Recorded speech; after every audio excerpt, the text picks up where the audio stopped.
Is a Yeah, I know, tertiary and I institution. know there are a couple of students who have benefited from that program. It's a real It's a program. real program. It's a credible program.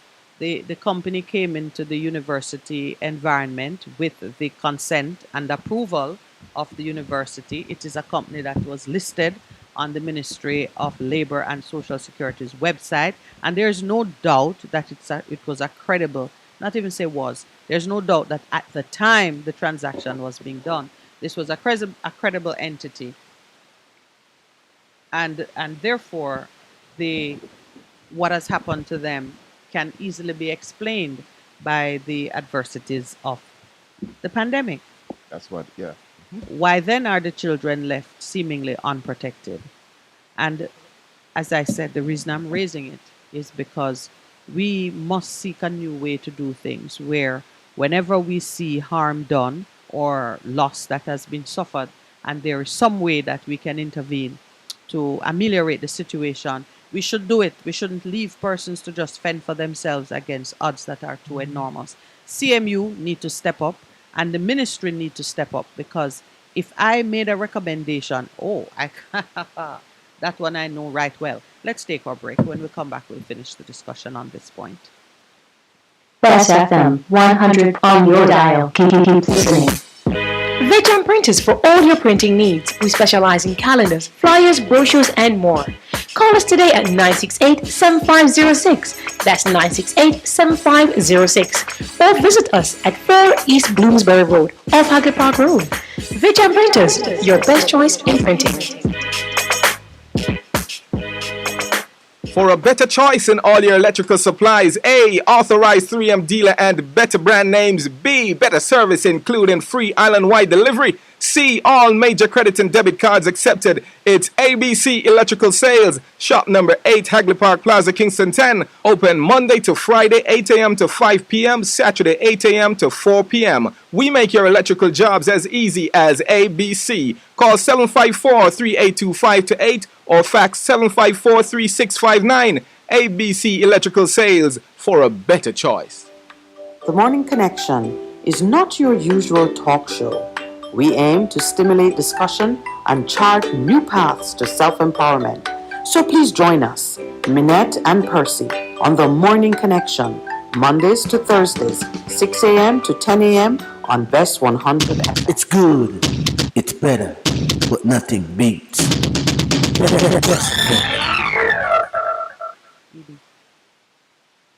Well, welcome back to the Morning Connection. As we took the break, I was just making some comments on an issue that is in the public space right now.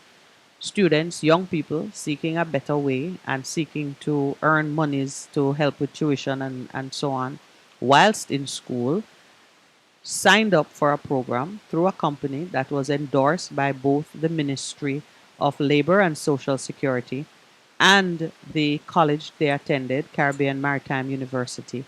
These students have suffered a loss averaging between maybe 1,200 to 2,000 US each of them. And the comment I'm making this morning is that absent any legal consideration, just on a purely humanitarian basis, promoting the conversation Pastor and I are having about new wine and old wine skins. Between CMU and the ministry, every student who has suffered loss in one of these programs that's been endorsed by the school and by the ministry should be covered, made good by either of those two entities, perhaps both working together. It is unconscionable that young people, students who are themselves not working and who are taking advantage of programs that we endorse, it is unconscionable that they should suffer loss. In the article, it mentions that some of them are behind with their tuition fee. That should not be. It should not be. Should not be so. And we should not need any lawsuit or any threat of legal action to arise for us to do the right thing by our young people. That's my comment on it. What do you think, Pastor? Well, I've seen in the past where government has stepped in when stuff like that has happened in order to assist or to help people. I think probably the same thing should happen in this instance. And we don't know how many students we're talking about. So we hope that it's not a whole lot of students, and therefore it becomes easier for CMU and the government to step in to help them in terms of saying, okay, it was towards your tuition, and we'll waive that in lieu of what has happened to you. So you agree with me? Yes, But how do you? I mean, I'm seeing it as advocating that position as a new way to engage with our citizens, where when we see situations of harm and danger, we don't wait for it to, um, become a public spectacle.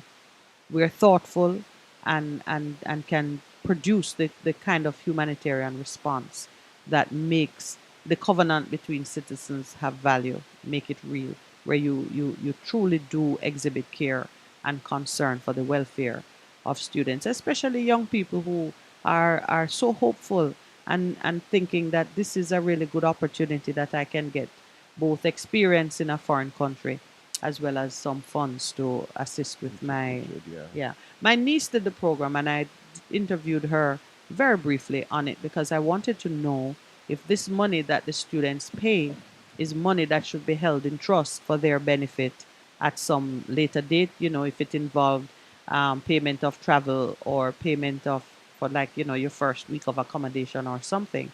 And she was explaining to me that the program she did, and I don't know that, it was not with Miracle Travel. In the program she did, and she paid $1,200 because she went into it early, that money belonged to the company. It was the fee for to process your to get you a job and to find accommodation for you, but it did not include rent.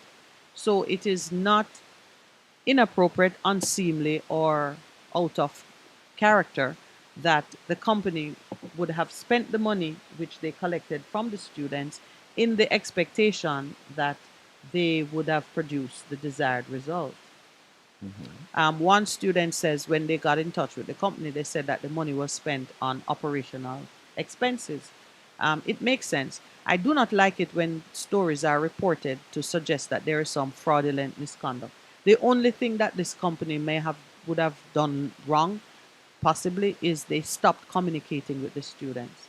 But the truth of the matter is, if the company had to close its door because 2 years of this is what they do, they place students in jobs, and if for 2 years students are unable to travel, then the whole foundation of the company would have been removed. And if I'm assuming they wouldn't have closed their door on the first day because they would be thinking Trying. that Because I know yes, there people might be traveled in some COVID reprieve. under the work study program. Even in COVID, I know persons who were able to travel to go overseas. Yeah. Sometimes a loss is exactly that, a loss. And it is sad and painful, but those who are in a position to ameliorate the pain should just step up and deal with it. These students, someone should have told them some time ago that that money is lost. The only question is there a way to make good from some other source or in some other way? I feel it for both the company and the students.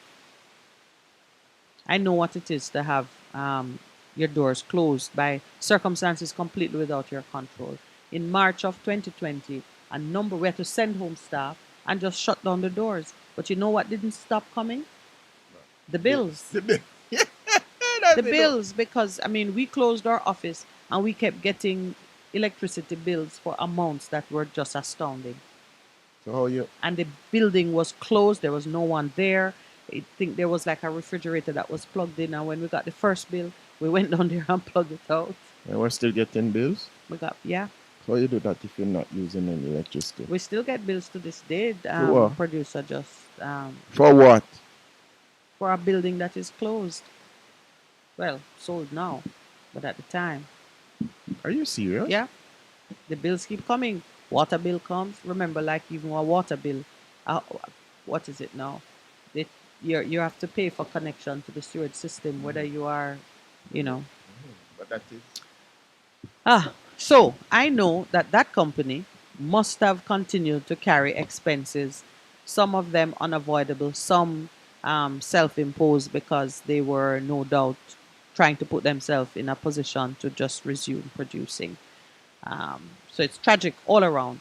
And those are the kinds of things that whatever the government was doing to help people through the pandemic related crisis, that's this kind of situation that should have been high up there on the list to help with students but and let organizations that us suffered that kind of loss. let us also bring back to light those students who returned home from Ukraine, Ukraine.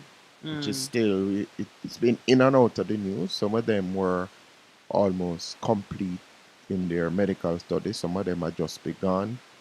To do that, the question is, how is our government, through the University of the West Indies, um, going to assist those students? That's a question that we need to address, a Yeah. situation we need to address with immediacy. Because, okay, your studies were interrupted, but we have a medical faculty here. We have relations with Cuba. I think I read something recently where Cuba was willing to help to reach out to those students. Let's see what happens with that. But I have a slightly different idea on it because I never leave the private sector out of these situations.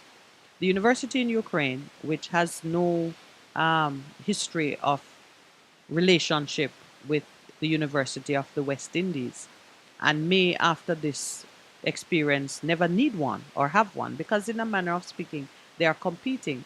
Jamaican students who could have studied in Jamaica have had to go that distance. There is a reason. Cost. Simple cost. It's much cheaper to do it in the Of Ukraine. course. To Okay. do medicine here, it's All right. So you understand now that in for the University of the West Indies to step in, and the University of the West Indies is not it is chartered by the Queen herself. So it is not subject to the control and instruction of the government of Jamaica. but that we have a big But subvention of how much billions of dollars we pay to them every year. But anyway. do we actually pay it? Because they're usually and that I'm will become assuming an that issue it be, too. yeah, yes. But no, onto the private sector. I do not see why the Medical Association of Jamaica, working with the university abroad, could not set up a sort of an apprenticeship or a work study program that allows the doctors who are at the point close to completing their study or whatever level they are at. It is actually kind of like a business opportunity for a private sector entity to work with the university, if the university is available to work with anybody, because who knows what's left of that infrastructure in the Ukraine, and create a program that allows them to complete their study Mhm. and be and gain Internship. their yes. That's an It, important part it, of what it is happens. it's not beyond comprehension for something like that to be done, driven by the private sector. When those doctors come back with their foreign degrees, what happens in Jamaica? I We mean, have I to don't know. they have to go through There must be some kind of accreditation no process accreditation to in show order, that yeah, the right. training you got Was up to standard. qualifies you to work in Jamaica. So, I mean, why not move to that mode of thinking?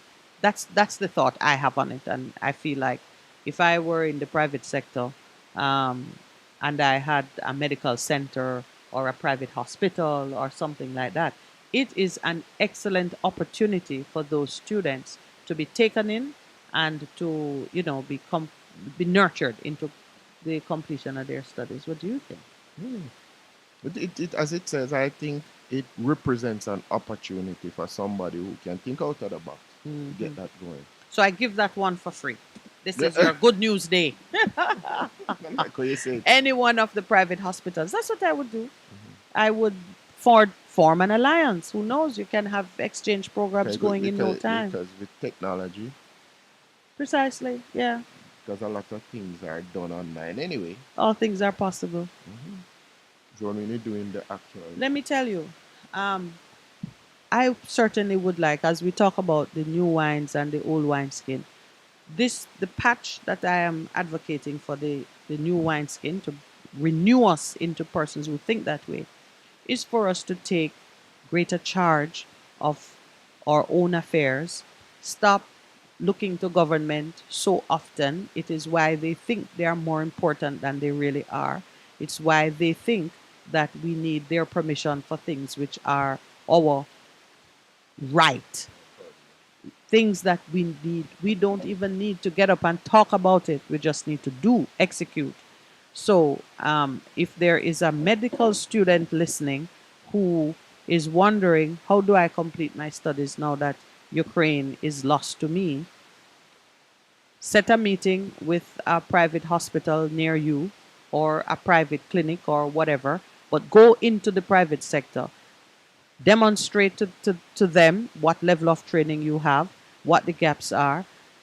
Persuade them to take a chance on you. Do you know? In No, I shouldn't call a year. That might be for those who are wondering about certain matters. No, I was gonna say years ago when I was studying law and it came time for us to do internship, and an internship program is a necessary and unavoidable part of your study of law in Jamaica. I don't know if elsewhere you can avoid it, but here you have to, and you have to find a job. They don't actually place you. It's not as if the law school, has a list of law firms with whom it has arrangements and they take you automatically. You have to find a law firm for your internship program. This, yes, yeah. So me now, as a girl from country, I'd never met a lawyer until I was in law school and being taught by lawyers. Or So all of this no, time, I never met a lawyer. As a young girl growing up in the country, I never met a lawyer. You would know a doctor because you had to go for medical care. You'd know a dentist because you got dental care. You know teachers because you went to school. You know the pastor because you go to church, and maybe the pastor is also a justice of the peace, so you would know a justice of the peace. But a lawyer, I had no occasion as a young child to meet a lawyer. I knew no law firms. So I'm in Kingston. I am, you know, just come from country. well, no, because I'd gone to Barbados and come back. So I was, like just in my 20s, early in my 20s, like maybe 22.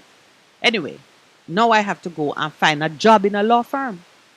And there are all the other students who, some of them had Parents were parents were lawyers lawyers, and friends grew were up in a certain fraternity. My knowledge of, so you know what I did? just that what? I found a law firm in the British Virgin Islands. Right. I had a good friend. The British Virgin Islands sent like 2 students to in the program, Mm. and my very good friend was in, going back to do his internship, and I made some inquiries. He had been working with. He was a government employee who had been sent to study law, and I made some inquiries. I said, like, how many law firms are there, and it was, and I applied for an internship in the British Virgin Islands. So you come from country and your internship is in foreign. Foreign. What's I that was the thing? first intern, and now this sounds like really pioneering work. I was the first person to do a foreign internship. My But you reasoning were- at the time was but- that but- Are you kidding me? yes, my reasoning at the time was that the university is a Caribbean institution, and therefore any student studying at Norman Manley Law School should be able to take an internship in any of the contributing territories, and it qualifies in Jamaica. Trendsetter. I was a trendsetter. Can I tell Trendsetter. you? Many persons have done it since almost every year. The law Trendsetter. firm that I interned with, they started a program. Every year they then took like 2 or 3. So I was a good intern as well. Trendsetter. I was a trendsetter. Innovator. And I contributed only to say that you got to think outside the box and take a step in your own development that may never have been taken by anyone else before, but be confident enough. I did my interview by phone Wow. because I think I faxed. I had to fax my, my little resume. Aging you. Yes, phone and fax. No, well, teleconference. There was no No teleconference. FaceTime, No. no Zoom. I did my interview by phone, by telephone. And when I arrived in the British Virgin Islands, the law partner to whom I was assigned met me practically at the foot of the plane. They had organized an apartment for me. So I think I was probably one of the best paid interns. They rented an apartment for me.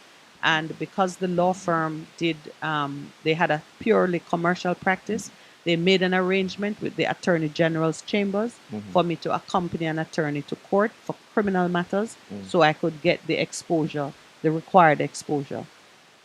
Prepared all my reports and signed off on everything. I mean, I'm sure that I was one of the best cared for interns in that year. So even then, you were new wine. You were new wine, young Yes. lady.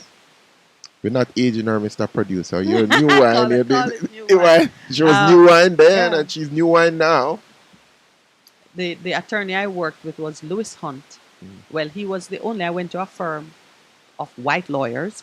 They had one black lawyer, a Barbadian attorney, Mr. Lewis Hunt. So Mr. Hunt was given the job to interview me and to make plans for me. But I was actually assigned to Richard Parsons. I went to Harney Westwood and Regals, still a premier law firm in the BVI. I was assigned to Richard Parsons, who, on my arrival, had planned like a barbecue lunch to introduce me to the rest of the firm. I was Wow. royally treated. I don't know that any intern Lord, after the me Lord looked after you, man. completely. But I took the initiative of opening up an opportunity which many students, even today, a few days ago, my sister called me and said, she was tracking some young person, even also from my community. I am among the first to have done the various things.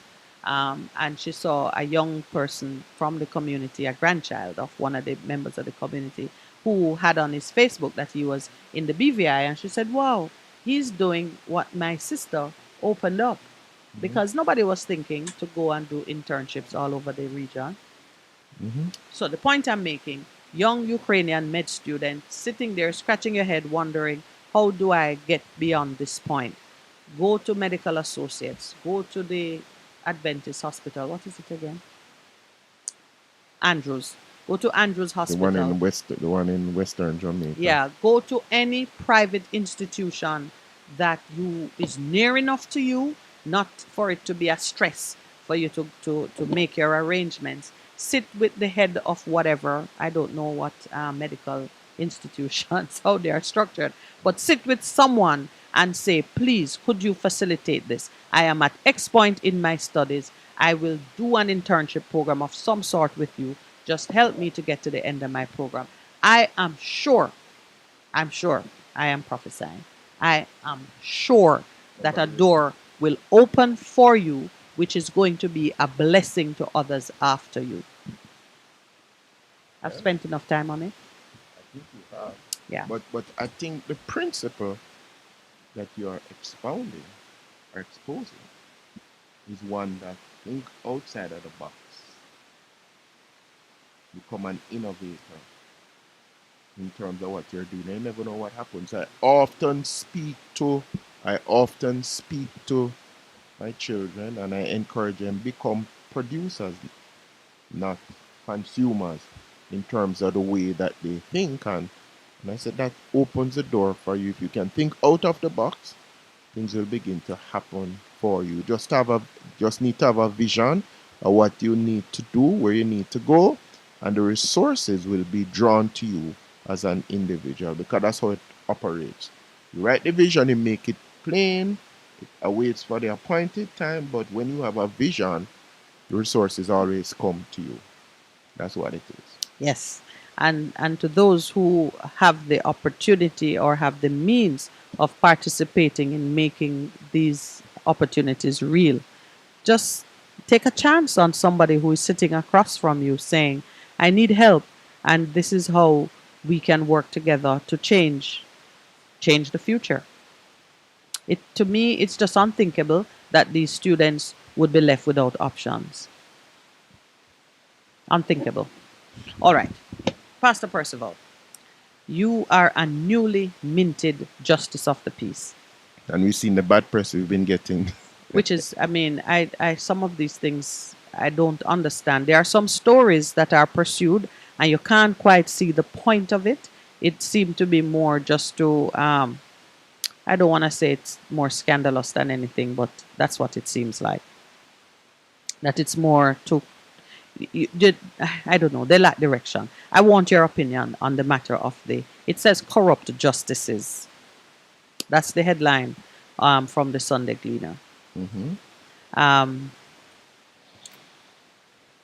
I see some inequities in the system that has caused it to decline into a disreputable situation. We're moving, it's important that persons contemplate the history of certain things as they are looking either to reform it or to make good use of it. Justices of the peace, that is one of the colonial vestiges, but it is not an altogether useless one. The government has many different levels of interacting with citizens, and a part of the, what you call it now, due diligence or the integrity arrangements are to have these officials at different points who can speak for you or authenticate and allow some transactions to flow. So you have justices of the peace and you have notaries public, who justices of the peace deal with things that are happening within Jamaica, and the notary public deals with things that are to be used outside of Jamaica. But they really are, they carry out similar functions in that they are used as points of authentication in a system that needs to demonstrate integrity at various times. If you fill out if you're applying for your passport and your signature is to be verified, the document is usually witnessed by, your signature is usually witnessed by a justice of the peace. There are some legal transactions which require a justice of the peace to witness the signature of the persons participating in the transaction. There are some institutions that want recommendations that speak to a person's character and integrity, and they want a person of integrity to be the one to speak, so they will ask for a justice of the peace or a lawyer. And a part of all these arrangements is that citizens have within their reach one of these personages who the system recognizes as having integrity and who can speak for you. Like I said, when I was a child, I never met a lawyer. If I needed a lawyer to speak for me, there would be none, because none knew me. But I would know a pastor, and I should know a justice of the peace, because justices of the peace were appointed and situated across communities such that if the only official you know is a JP, you must have one within easy reach. That's true. That was the idea behind it. I think it is still a good idea. They are now reappointing persons as, instead of a parish JP tied to a particular parish, they're now making it national. Okay. That makes sense. I don't think it does, though, because that's why I went into the rationale. The reason you have it is so that citizens would have somebody within easy reach who could speak about them or for them. It is still the purpose of having a justice of the peace in your business, because he's True. already in your business. But that, I can understand the rationale for them. So it used to be when a transportation senior, wasn't.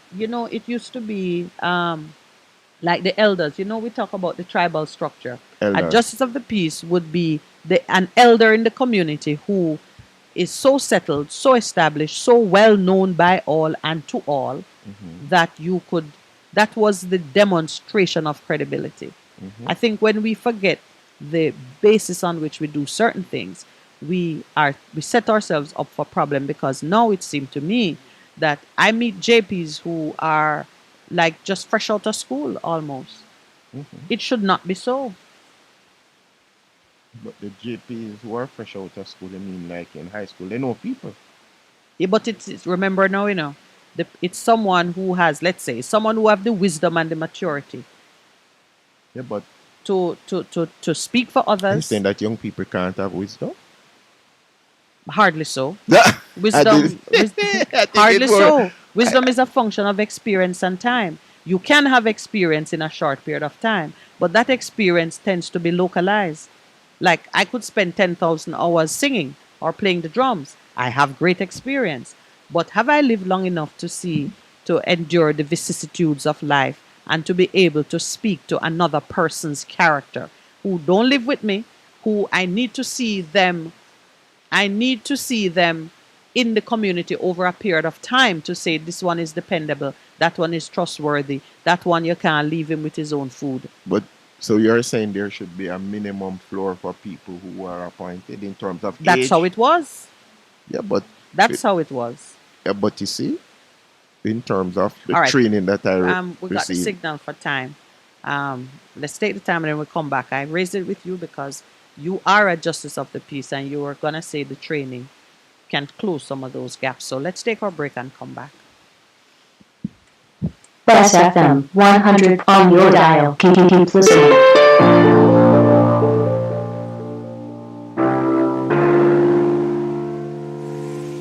The Jamaica National Agency for Accreditation, JANAC, is working hard to develop products to better serve its stakeholders across Jamaica.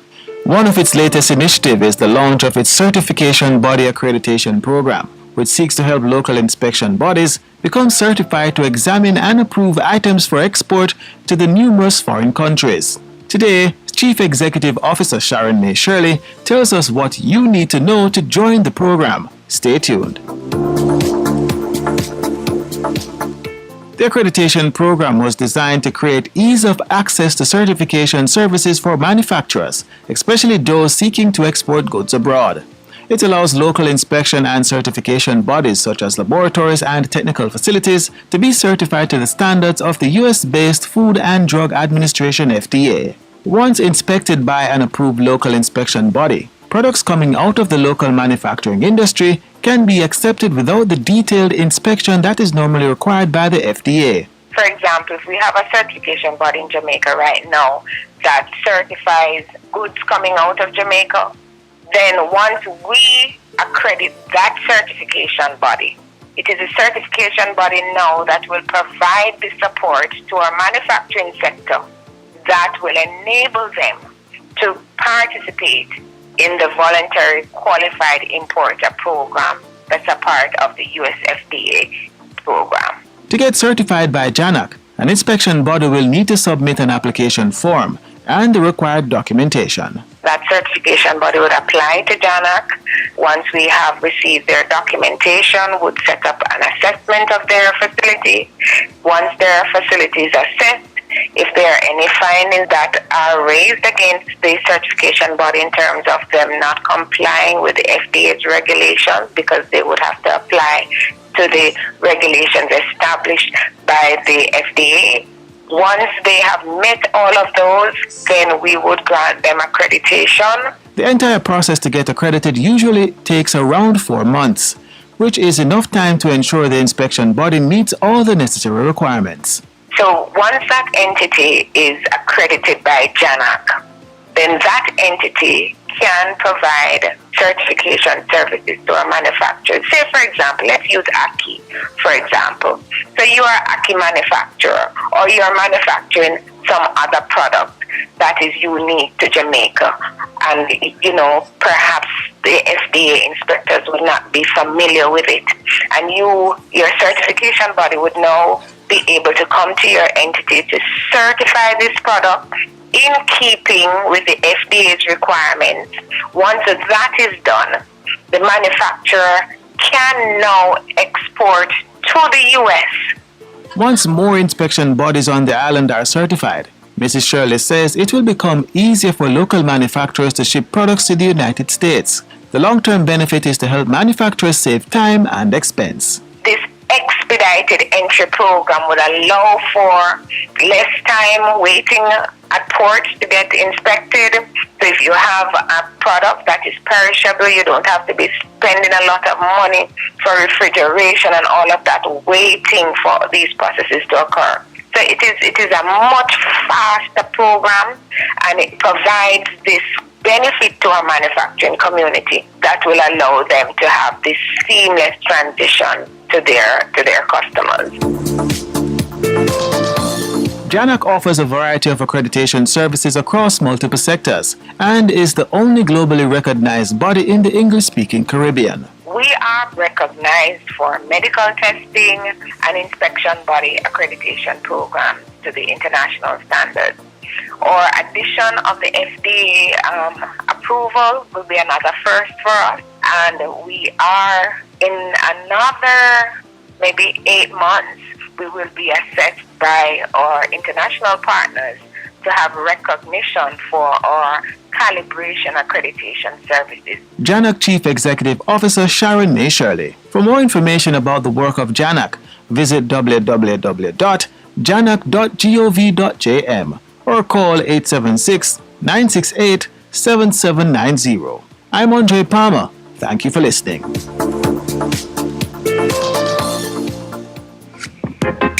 A production of the Jamaica Information Service, the voice of Jamaica.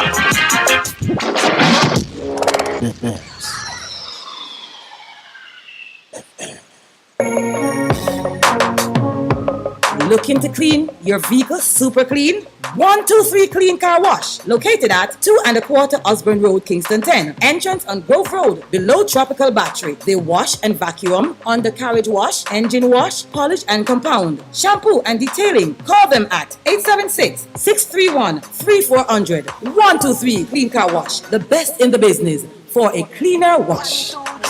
Believe me, it's so easy. 1, 2, 3. What should a taxi service do for you? On-Time Taxi Service is more than just a ride to the other side of town. They offer clean and spacious vehicles, reliable service, and promise to always look out for their customers. They'll come when you call and take you where you want to go on time. From anywhere at all.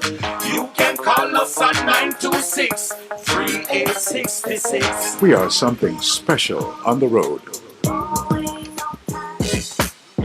Vijam Printers for all your printing needs. We specialize in calendars, flyers, brochures, and more. Call us today at 968-7506. That's 968-7506. Or visit us at 4 East Bloomsbury Road, off Hagley Park Road. Vijam Printers, your best choice in printing.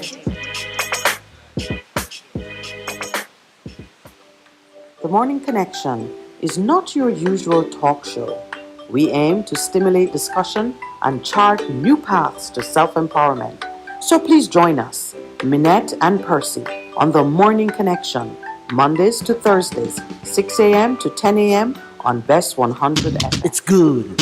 It's better. But nothing beats.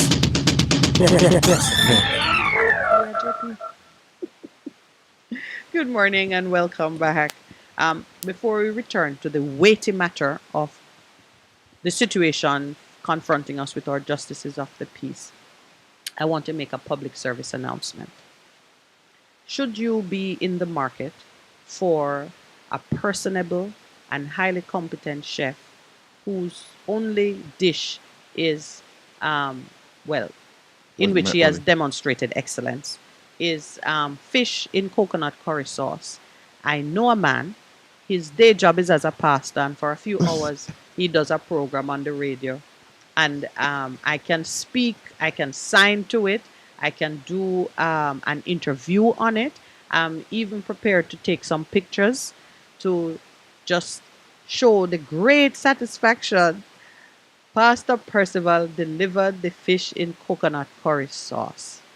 And can I tell you, listeners, viewers, if you really want, I think that dish, Pastor could retire on it. It was excellent. It was so good I had to save some for persons who were not at home and who I know would have me up if they didn't get any. So we enjoyed it on Sunday, and then we enjoyed it again on Monday. What did I serve it with? I served it with callaloo rice. Okay. I made a callaloo rice on day one because I thought that was the perfect accompaniment. And on day two, when certain persons had returned to the fold, we did it. We served it with boiled bananas and yellow yam, fresh from the country. What's the name of the community again, Princess? Grants Bailey. So if Grants Bailey, anyone from Grants Bailey other than my niece, is listening, just know that the bananas and the yams were delicious and well received. And I'm bigging up Mommy. Mommy, you know who you are. I don't want to create a rush on your plantation for yams and bananas. But yams and bananas boiled, accompanied by some of Pastor's fish in coconut curry sauce. And you have to tell me, what kind of fish did you use? What's fillet? We were debating, Pastor. That is how it Salmon was fillet, cut. yeah. Salmon fillet. Just know, fillet is not the name of a fish. No, is it? he's feeling he's feeling shy. Anyway, it was. those questions were asked as mouths were full and tummies were well taken care of. Some Did people were Daniel saying, so what enjoy? kind of... He did. He did. He asked me as well, I had to tell him that there are no bones in it. No bones. Because Yeah. that is his standard. If he has to wrestle with bones, you can keep that fish. Okay. And that's a recent thing because when he was smaller, his auntie taught him even how to eat fish eye. I don't eat fish head, and my little son was eating the eye of the fish because his auntie Maureen enjoys a good fish head Yeah. and introduced him to steamed fish and crackers. Okay. Something that I myself don't fool around. But he could eat it as like a 5-year-old. Wow. And then he matured into a teenager who don't have time for the bones in the fish. But he did enjoy it. All of us enjoyed it, and we are insisting that you do it again just to show us that you can really do it. Because it might have been a fluke. And people understand what a fluke is. A type of A fish. buck up. A buck up. A fluke is a type of fish as well. A fluke is a type of fish. Interesting. Yeah, but it is a great segue into the conversation, unless you want to make an acceptance speech. Or it should be like the golden spatula. It was a pleasure just to do that for you guys. Privilege. We Just- felt the love, man. Yeah, because yes, it was long overdue. So it had to, And the number, oh gosh, some of the guests who we were tacking on to the invite. yeah. For that one. Oh dear, the producer say No, but you got know some professional training. how I learned to cook was growing up. I have 3 younger siblings. All And, girls? yeah, all girls. And so I'm the middle child, and my older siblings are much apart from me. So I had to learn to take care of my younger sisters, like comb hair and all of them things. Yes, man. That's you're bad. No, it is, and it's something that we just have to ensure, like with my sons, to say you need to learn to prepare some meals for yourself that you're not held to ransom. Because nowadays you can simply go out and get a meal, but you need to learn how to prepare meals for yourself. And my youngest, he's good at that, man. He enjoys being in the kitchen and doing other stuff around the place. So big up to him. And the older one, him coming on. So yeah, but back to the issue and we're talking about the justice of the peace. All right, but I want to segue from the excellence of your cooking into that very matter, because you just spoke about learning to cook as a youngster, having the need to take care of your younger siblings, and so you developed a level of experience that I certainly was the beneficiary of it with that fish and coconut curry sauce. Mhm. It took time. Mhm. It took an application of effort and a certain degree of commitment so that you could do it almost effortlessly, because you just arrived with a whole thing of, it didn't seem as if you had struggled. You had no scars to show that you had had a rough time preparing that meal. So too, I'm saying the original construct under which Jamaica was organized to have justices of the peace functioning at the community level as one of the ways that we sought to authenticate or, confirm justice the system integrity of certain transactions. Right? That system operated on the basis that these were responsible individuals in the community who had the knowledge, and if they didn't have the knowledge, they had the method of finding out the knowledge, so they could say, I know so and so, I know the parents. When a justice of the peace is giving a letter for a person going into school or seeking to get a grant or something, they are giving, they're speaking to your character based on their knowledge of the family where you come from, what they have seen demonstrated in your life as a member of the community. That is not something that you can replace by just appointing a number of persons as national representatives and setting them out there for the public to go and find them. I should not have to go to find out St. Thomas JP when I live in St. Anne. Or I should be But they- able to find someone in close proximity to me who can validate certain things or be a part of validating certain things. Those individuals were typically, speaking from my childhood, those individuals were typically senior people who had Were either elders. retired from, they were elders. Let's use the right word. They were elders both in terms of their age and their experience. That's how it was. So when they write something, it had weight. If they go speak for you at the police station, if they go, they knew things. And so even policemen could rely on their word, other persons, and they were part of a system. Typically, they were not extending themselves in ways that put them to great expense or incurring expenses that they were reluctant to incur. They were proud to be justices of the peace. It was part of their status. And in due course, many of them got national honors because the communities felt so indebted to them that their efforts were recognized. And they were usually carrying out other roles in the community. The fact that we have so many justices of the peace who cannot be accounted for per our Minister of Justice.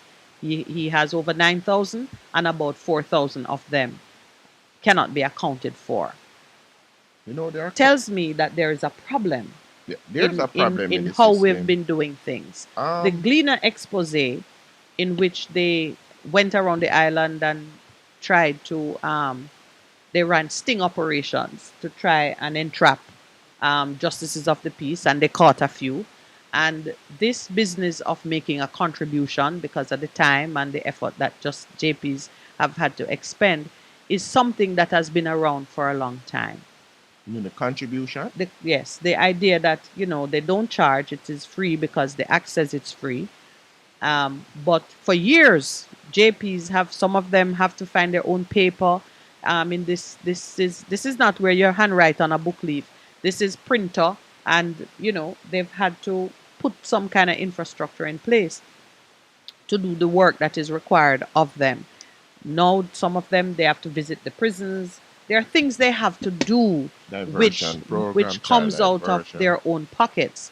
And they are no longer the landed minority, retired, Gentry. wealthy people. They are no longer gentry folk who, in the ordinary course of things, have the resources to do all the things that they're called upon to do. And now I hear the minister saying he wants them to be peace officers, facilitating restorative justice in the communities. But and they were you doing can that. tell me- Well, I'm newly minted because I only Yeah. became a justice of the peace in October last year. But what are your duties as you understand them? There's authentication of documents. We are now part of the child diversion program. We visit lockups. And do a lot of community work. So, in effect, some of us are peace officers even without being given that work officially by the Minister of Justice. So, there are a lot of things that Justice of the Peace are actually called upon, or if not instructed, encouraged to become a part of on the ground. Because if you have 9,000 such persons spread across Jamaica, the impact should be great if they are doing what If they're doing what they're supposed to do. Recommendation, because in the past people have come to me and have asked me to recommend, all right, and I say I can't do that. Only knowing for such a period of time, and normally some of these recommendations you have to know the person in excess of 5 years. So one of the safeguards that they did they pointed out to us in the training is that you have to know the people, you have to have relationship with the people. Outside of that, you can't do that, because if you do that, then you're gonna get into trouble in regards to it. So it's kind of Do you think underscores your point in terms of people being actively a part of their community in terms of knowing people. that's what it's supposed to be about? Yeah. And if you, the And some of farther the people away have you become move from from that, the community. the greater the adaptations you need to make so that it can maintain its integrity. Yeah, that's so important. And I'm You- not a spokesman for the justice of the peace because remember, know, the I justice know. of the peace become lay magistrates. Yeah. Like they work in court, Petty sessions and court. court, and so on. So they have to know the law, understand the law. And so what you see now at our training, I think you have to be, you can't be younger than 25 to become a justice of the peace because one of the things that you pointed to is the whole thing of experience and knowing the people and being about the place, you know. Well, I know young justice of the peace, but they're in their 30s and so on. Because some people see it as a status quo thing, you know. That's Yes, behind the that's name why, it is, you put JP JP. because it supersedes a lot of things. You could have all of these degrees, but you put JB behind your name. Especially if the police stop you. Yeah. So the minister says it's now just profiling. That's just Yes. profiling. That's what just the peace mean, no? That's what I heard from Mr. Chuck. Oh Minister wow! Chuck. But Said that some people are just profiling. I think That's it is what a function that is needed. The services are needed, and those of us who are justice of the peace, do really have to step up to the plate in terms of being more accessible to the people, so the people know you are a justice of the peace. You are interacting with the people, so you know them. That's an important Should thing. expenses be reimbursed? That's a very vexed one. It was at our training and it continues to be so because when you're doing all of this stuff, moving up and down, Your training. I'm sorry. Say that again. when we were being trained, Yes. Your it was expenses were reimbursed. no, it was online. No, but Okay. the point I'm making is when we were being trained, Mhm. that issue was raised by some of the persons who were actually in the training when they outlined to us some of the duties and the responsibilities that we had to undertake, and people said, but that's going to take a significant amount of resources to get it done. Was it your impression during training that these duties you have to do all of them, or you could say, I am only going to do documents in my community? Is it open to you to, or are you do you have to report on a raft of activities and Well, on the report, there's a your raft of commission things. could be withdrawn if you were not active? Let me see if I understand what you're saying. That we can. Does see- performance not sp- matter? It does in the end, because if you are a just of the piece and you have to file a report at the end of every year, they ask you what you have done. Because even for myself, there's a logbook. Whenever you do documentations or whenever you do anything, you will have to report what it is you have done, and then you have to submit a report at the end of a period, so the minister knows that hello. That's why I couldn't. That's why I could say you can't find 4,000 of them because I believe They have those not people reported. they have not reported. But even the reporting mechanism can be difficult. 'Cause if it's online and you're old, justice of the peace, and not au fait with digital literacy, what do you do? But just the way I think there should be a system in the ministry for the ministry to itself keep track of where the justices are and They know because if you go online, no, I mean you should go visit them. Just like how the bank, you know your customer require you to know where your customer is. The government should have an interest in the field of operation for the various justices, and on a cycle they should even go visit them and inspect the logbook. right? And If that's what you're, and if because they may die. Mhm. I'm And if sure you many die- of them have died and Yeah, the people have and died, you have to therefore return be your- unable to to 'Cause there's a report. okay, so when you become a justice of the peace, there's a seal that you get, which is paid for by the government. Every other thing that you need, in terms of the stamps and so on, you have to pay Cover for them, those. cover those. So there's a cost upfront for administering Yeah. your duty Yeah. to make it easier for yourself. But to Anyway, go back to the issue that you have raised, why did we have just of the peace originally? I always say to people, you go back to first intent, first function, Mhm. in terms of guiding where you are now, and if you need to be shifting Make or your the adaptations. You you do need to do that. that, right? So it's important. Are they still relevant? Are justices of the peace still relevant I think in, even more. in the way? Even more. So what is this now? Sign, seal, deceptive. This is part of the Sting cleaner operation. expose, as they went around the island and some, I mean, caught the justices in various acts of impropriety, like I guess any And they're any you other can be field. locked up though. Under the justice of the peace. Yes.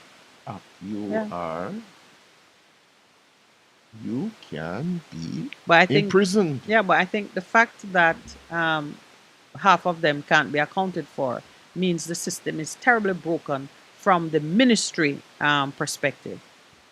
Yeah. On their side, they have a lot of work to do, and the weaknesses that are showing up are things which show signs of where the old wineskin is about ready to pop. And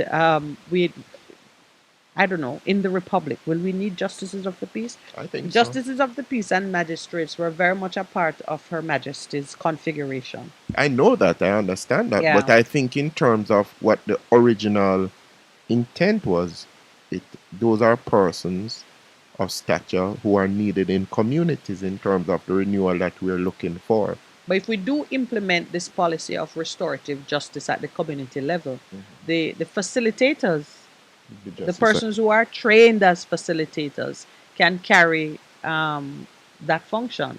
And there are other individuals who can authenticate you can go back to the police station to get your photo ID, your photos authenticated. And in fact, maybe some of the roles that they are putting on the justice of the peace, the police, the system of policing our communities in the new new dispensation of Jamaica Police Services Commission. Yes, because what you really need are more opportunities for citizens to interface with the police in a non-confrontational, service-oriented way to True. build that relationship. That's true. That's true.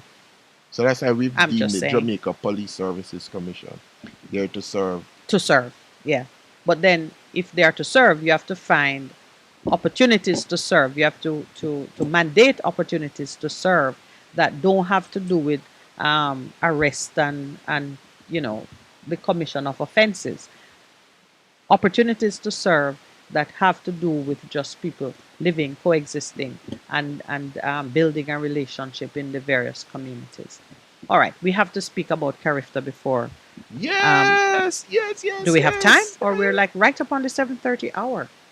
Have a minute. We have 3 minutes. So we Okay, can big up Carifta. the character.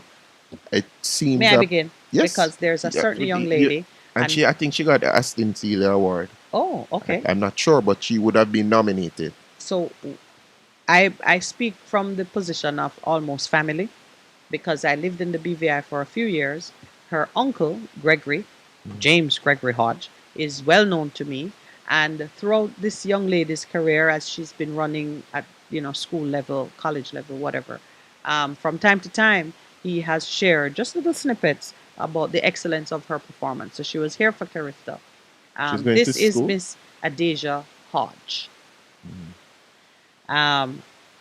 Everyone is asking, what is the Jamaican blood in her parentage? It's somewhere there. Because we're like that. When we see excellence of a certain type, we say, no man, that there's a Jamaican. You need to there's find some out from Jamaican Gregory. DNA.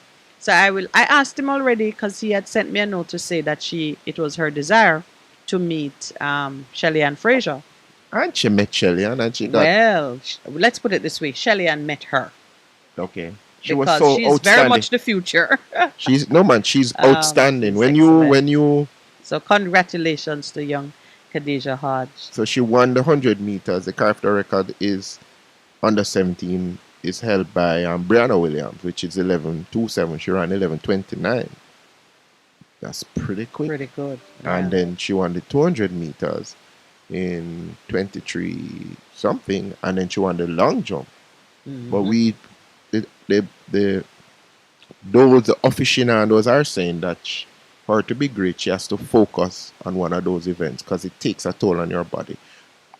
Based on her performance, she won 3 gold medals. I think should have been nominated for the Austin Seal Award, which is an outstanding person at the character Games. For those who do not know character, it came out of the Trigger Ramos Treaty. So you had trade, but then there's sports and In other words, it's entirely Caribbean based. Right. And so people from French Guiana, Guadeloupe, Martinique, the ABC Islands, those are the Dutch, the French speaking, who are there. In other words, when we put the Commonwealth behind us, you like that? Well, you want to. When we put the Commonwealth behind us, we have our own institutions into which we can invest our time and our effort. Right. And they are very good institutions creating powerful, You remember Carifesta? World class. Caribbean Festival of Arts. And yes. That was powerful. I remember that as a child, where all of the different things were exposed. Yeah, but as we close, kudos to the local organizing committee, which was led by Rex Fennell, the president of the J-Trace, Garth Gale, the minister, who put her money where her mouth was in terms of saying, yeah, we can do character, because it's been out for 2 years. Our money. Yes, where her mouth. Yes, put our money where our mouth is. And congratulations, it was well run. And for the persons who did it like sportsman. And the 4x1. And world record. It's a world record. And the gentleman on the under 20 broke the national record. So I think they can go faster actually. And I'm wondering how much faster will these girls go, because 42.58 in previous games would have won you a medal. And that's at the Olympics or even the World Championship, which is due later this year. Yep.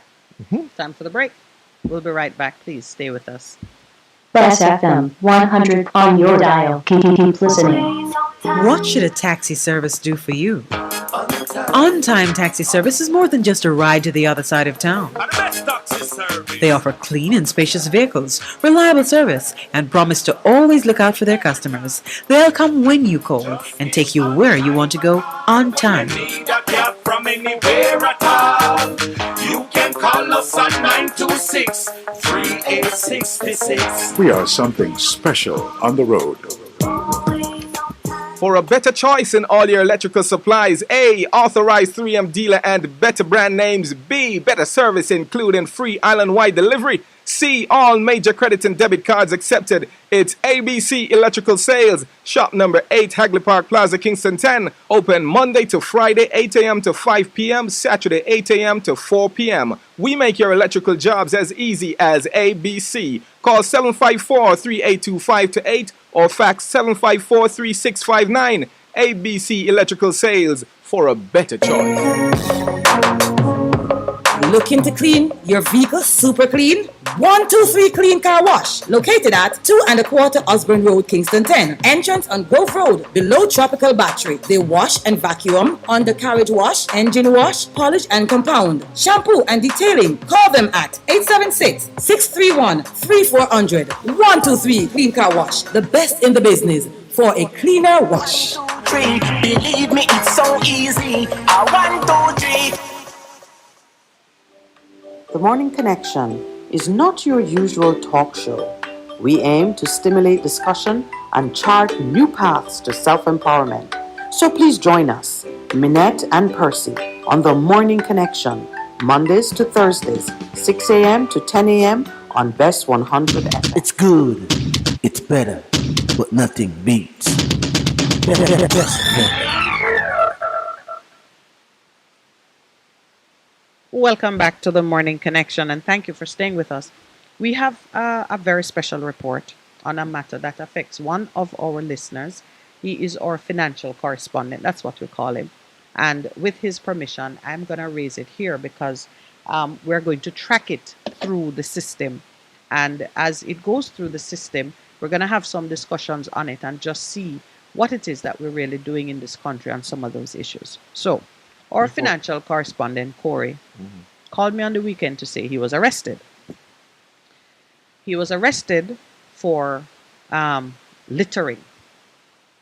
He had taken some household construction type waste and dumped it on a in a place where he ought not to have done so. It's like open land that other people use. Very much like what happened to the Speaker of the House.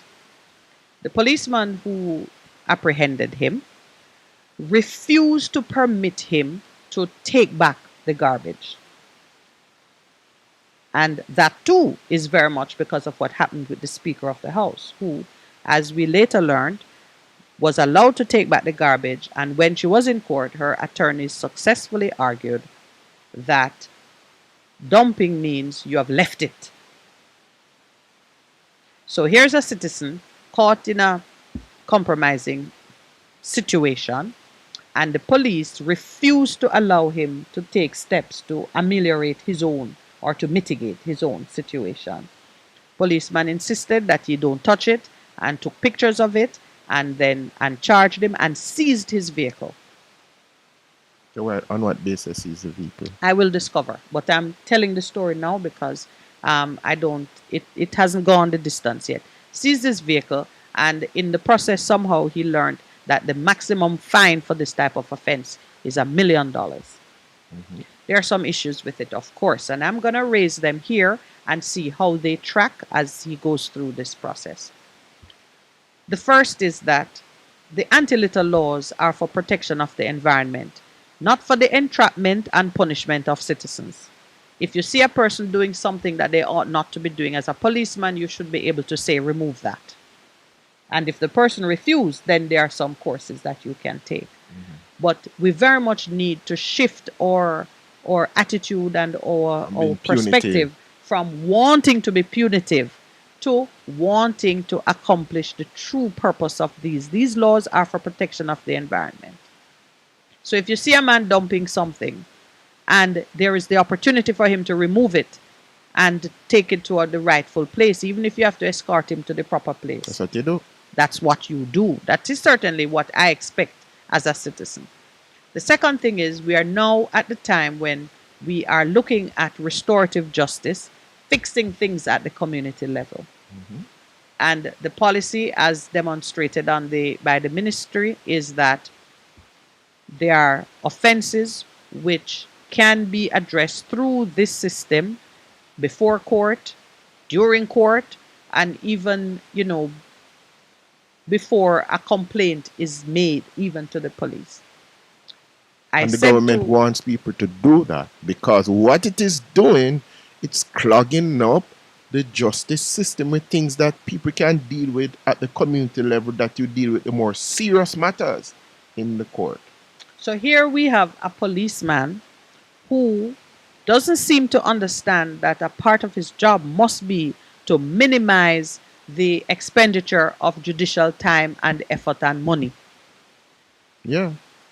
Anything that can be addressed in a certain way, you should be moving to those channels which are more cost effective and which have the added advantage of building stronger relationships in the community. Mm-hmm. So I said to Corey, you need to raise this as a possible resolution of the matter, and I'm going to give whatever assistance I can so that he can move into that channel and see if through that channel you can't even organize a cleanup of that very piece of land that people are using to dump. Because if I catch offenders dumping in a spot where they shouldn't, those people are going to clean up the whole thing. Yeah. It's that or be prosecuted and face the fine. Yeah. So I think what is happening in terms of the people and justice and enforcement, a chasm is getting wider. Yeah.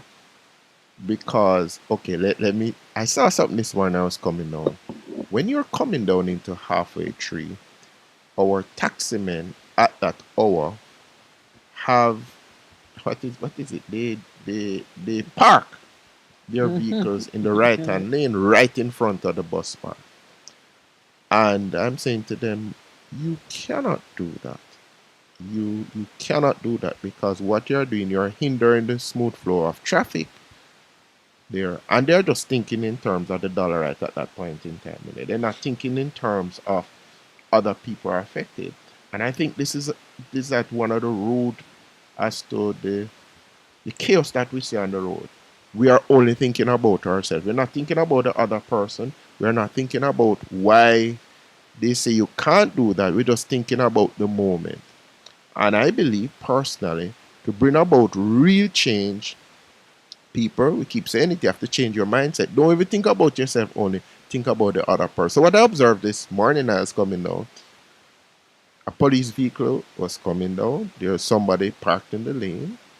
And what the police do, I ask myself a lot of the time, they don't consider the flow of traffic that they are hindering. You just say park right in front of the vehicle. So that lane is blocked because that vehicle is there, and then his vehicle is, the back of it is stuck in the other lane. So what is happening in the moment of just dealing with that one person, you are hindering the flow of traffic moving down. And I'm saying, is there not a better way for the policeman to have dealt with it? The gentleman not supposed to be there, but don't block two lanes. Don't block two lanes. Because one lane block already, now you blocking another lane with your vehicle parked across it. So people coming on have to navigate around your vehicle. I see it happening all the time. I'm saying, do our police officers really think before they do their action? Is it just to say, oh, I have the power, I can do what I want?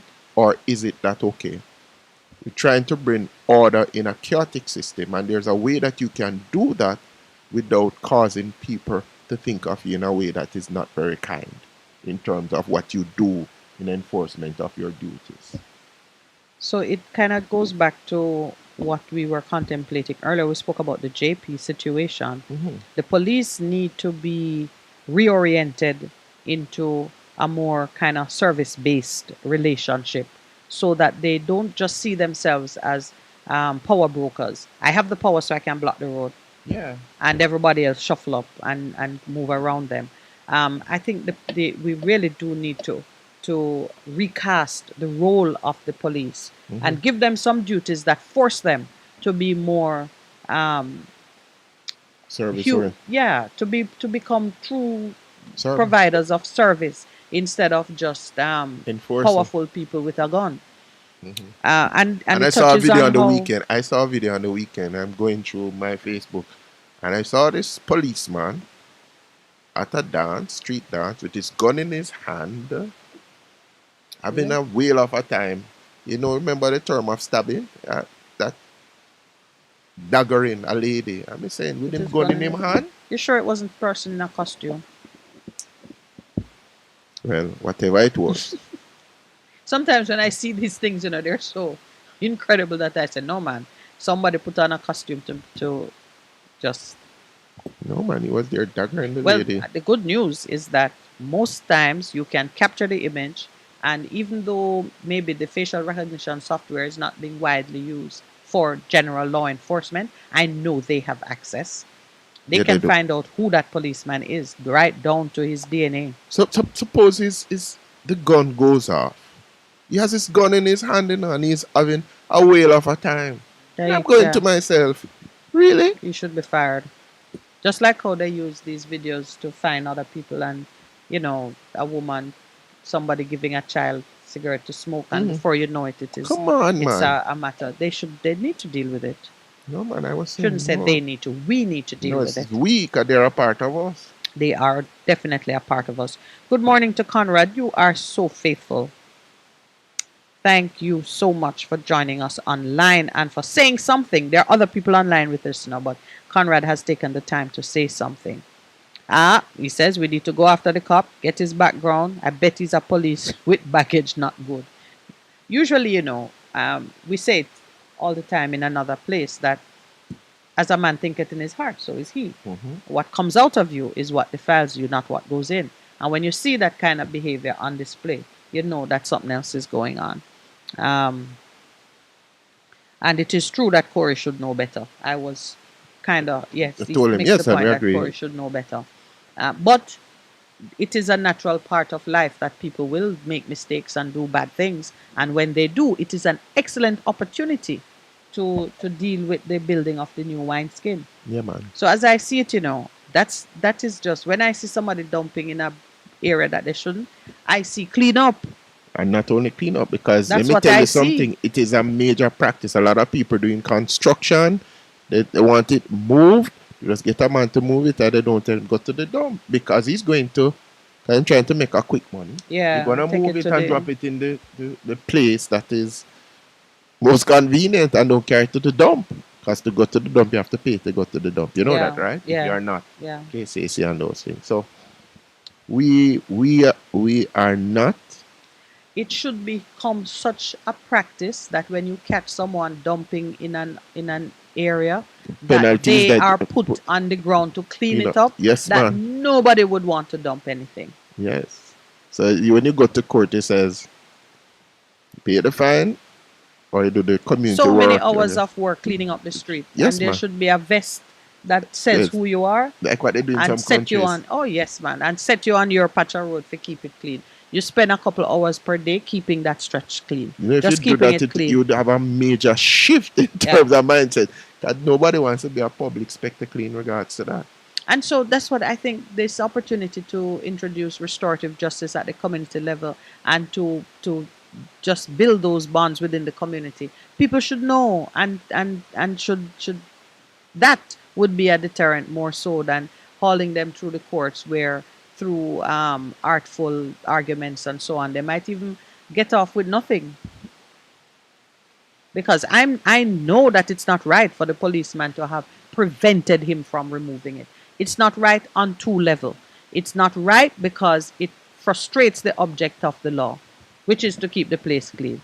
Make him take it up, and if you can get him to take up everything, by all means. They can take up everything and then get the duty. Okay. You see all of this thing? You go and clean it up to boss. You Yeah. take up that, you clean it up.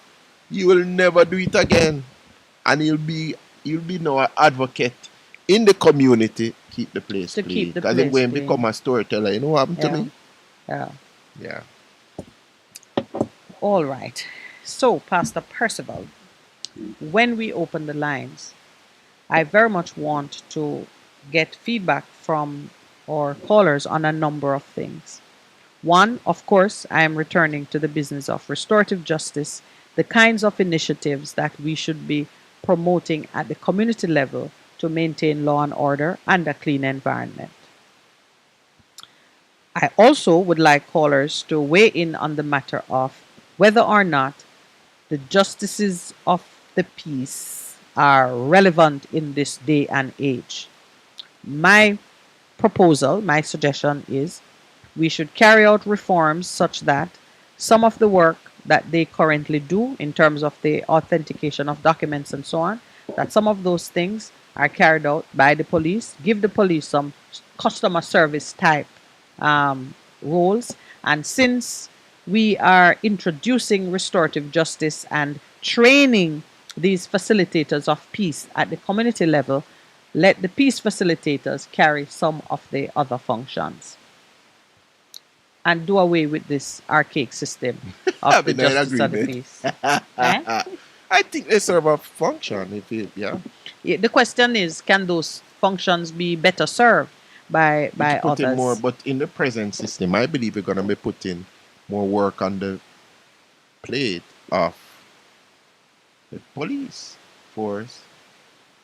But There's always a sergeant in charge who is in the office No. or in sitting, who is at the station, who can look at a man and say, yeah, that's you, and certify a but photograph. unfortunately, my dear sister, Mhm. they move around these guys so often that you don't spend enough time in a And then the community to peace know. facilitators who are going to be in every community now, not This is just what you call it, just the peace. yeah, well, That's a nice thing. But you kind of move with the peace the peace facility. facilitators. There's a word that they use for them. Those who are trained to work in the restorative justice centers.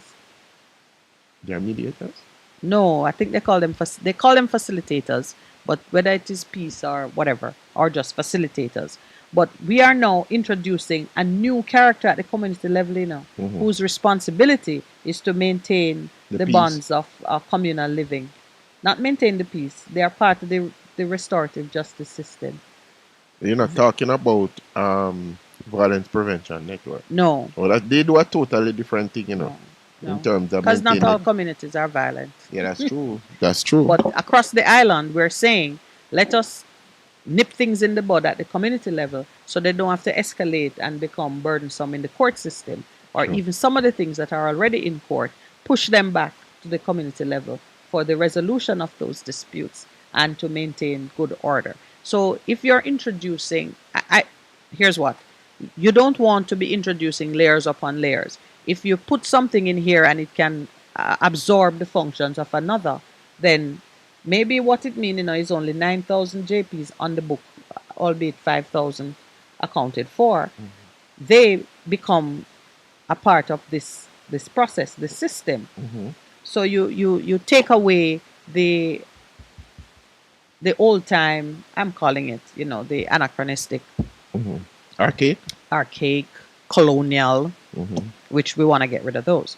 So I do want to hear people So speak it's a on part. this. So what I hear you saying, it is a part of the push for a new constitution, of a constitutional reform, in terms of how you are, what you're doing on the ground. So you have the constitution, but in your constitution that you are proposing, you have these persons who serve well in terms of that role. Yes.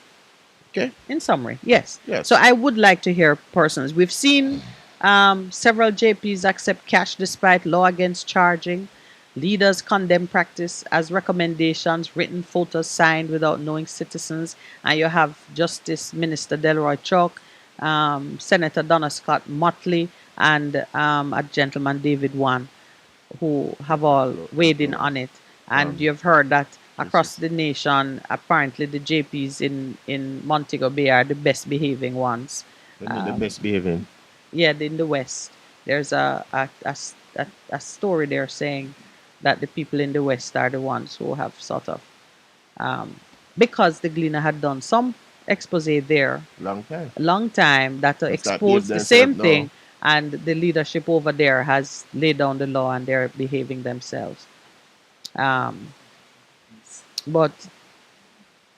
obviously, it is a system in crisis, and it requires careful review and overhaul, like anything else.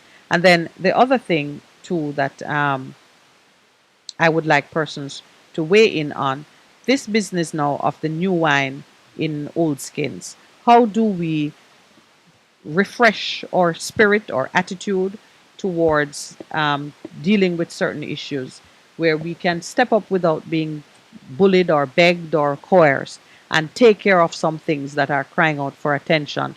Two I mentioned the situation with the Miracle company, which has not been able to keep to its arrangements with the students, and the students are out of pocket in an environment where both CMU and the Ministry of Social Security, Labor and Social Security, had endorsed the activities of this company. And we know that they were credible activities that worked well and produced well outside of pandemic crisis. Why are these students left in despair and carrying the coming loss? from the cold. We need to do better by them. And the other one, of course, is the situation with the Ukraine students. Opportunity. Can we have the boldness and the confidence to pull from the private sector, from the medical fraternity, the kind of response and assistance that can get those students to complete their work? It's really like it's just a new approach to how we address things that affect and cause harm and loss to our neighbors. No, but we should not be causing harm and loss. We should be causing for goodness. Yes. Through our actions, through thinking out of the box to bring about solutions. And I want to emphasize this whole concept of thinking outside of the box. Thinking outside of the box. For the new wine to become a reality for us, we have to look to new solutions, and we have to think out of the box that we have set ourselves in, that says this is the only way this can be done. Let's become like a Einstein. Yeah. When he said about the theory of relativity, he thought outside of the box, and it moved what happened in terms of physics and the sciences to another level. And so that's what needs to happen. Wow. The lady takes over at the head. Yeah, the Moravian Church. Resurrection. Leading the Moravian Church Resurrection, Reverend Phyllis Smith Seymour. It was very interesting to read about the work that this Reverend is doing. I think she is she the first female? I think that's what they said. Yeah. Um, Of the Moravian Church in Moravian Jamaica. Church, yeah. They call them moderators. That United Church. Yes. The moderator. Do you think? I mean, if anyone has read this story, she's featured in the Sunday Gleaner. On the I think they're looking at the work of great women. In her childhood, she said she had formed the ambition to be a pastor, but at the time she was told that her church did not ordain women. Well, in her adult years, and so up to I think in her 20s, she was not on track until some changes took place, and today she sits in the chair as the leader of her church. This is a church which has been active in Jamaica. One of the points she made from 1823, she says the Moravians were responsible for establishing the first school for black children at Rose Corner in Manchester, and this was in 1823. The church has been under a tremendous amount of pressure because of various improprieties in the leadership, pastors and so on. And she is determined, I think, to break that scourge. In fact, I think they're experiencing a resurgence, rebuilding of the church. On the weekend, I was in a company of persons, including a teenager, a young man, maybe 17, maybe as much as 18. I didn't ask his age. And a question was put to him concerning he was asked, what can the church do to reach young people? And this was against the background of him saying that the church lacked the credibility or the moral authority to speak to the young. That's what he was saying. And he cited an instance of rape by a pastor. It's been in the paper in recent times. And it seemed he was indicting the whole institution of the church based on the misbehavior of some. And so that question arose. How can the church? He felt like there's no... he spoke as if the young people are now just looking outside of established pathways for spiritual guidance, and that the church had completely lost all credibility with them. How does that strike you? No. I would say there are some disillusion, not only youth, but people in terms of how the church has operated and been. But based on my experience and my interaction with persons who would just call the office, so I need to talk to somebody, or based on what my children tell me, their friends are seeking for answers. They're not into church, but they're into God. And one of the things I think that helps me in terms of my interaction with young people is being authentic. Just simply being authentic. That they understand, being there, done that, made mistakes, but continue to press on with the knowledge that God is not affected really by the things that I do. Some of the times He's sad, but He's a God of grace. And grace is God's unmerited favor, always wanting you to come back. So a song like the love of God, it overwhelms, it seeks you out. Yeah. So his experience has been that way, but other young people have come up with the truth that what some of us have represented as Christian is not really God is like, and they want to find this God for themselves. So we had a moment just my sharing some of what we do here. And I understood that religion has been rejected. Yes. And this is religion as practiced by the institution generally called the church. And It's not only the church, it's happening in other world religions too, in terms of the young people are moving away. It's happening in Islam. It's happening all over the world. Okay, so the established traditional voice, those voices are being rejected by the young people of the world. And what I was moved to share with him, you remember we spoke about, it's James chapter 1 verse 27. Religion that God finds pure and acceptable is that we care for the poor. Care for the orphans, widows and orphans in their time of distress, and then keep ourselves from being polluted by the world. So that's kind of where we left it, recognizing that there are some actions that we need to be doing to show that we are of God.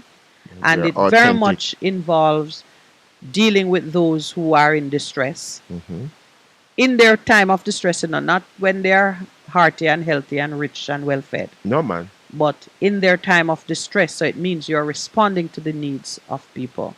And then you yourself, you move and operate in such a way that you are not polluted by the world. I said all of this because I want to quote from Phyllis Smith Seymour. She says, the social framework around schools is just broken. Why can't there be more equity in the system? Until we do that, the guns will remain a choice for that boy who can't go to school because he neither has bus fare nor lunch money. And even if he goes to school, he cannot get lunch provided by the school. So this lady in one paragraph has encapsulated all of what we're saying, because just for us to get to that place where we're making proper provision for our people, those who are in need, to get to that place, you yourself can't be polluted by the way of the world. And you can't be thinking selfishly. You can't be thinking that they need to pay for it. It's a quid pro quo. You have to step out of your selfish framework or orientation. Your mindset. Yeah. So it is the new wine. Okay, we're going to take our break now before we do the 8 o'clock hour when we will engage with you. I'm just reminding you that the numbers to call are 619-1508 and 279-8473. It's all about the new wine in the new wineskins. How are you going to refresh your spirit and renew yourself so that you can be more prosperous in this season? Please stay with us. We'll be right back.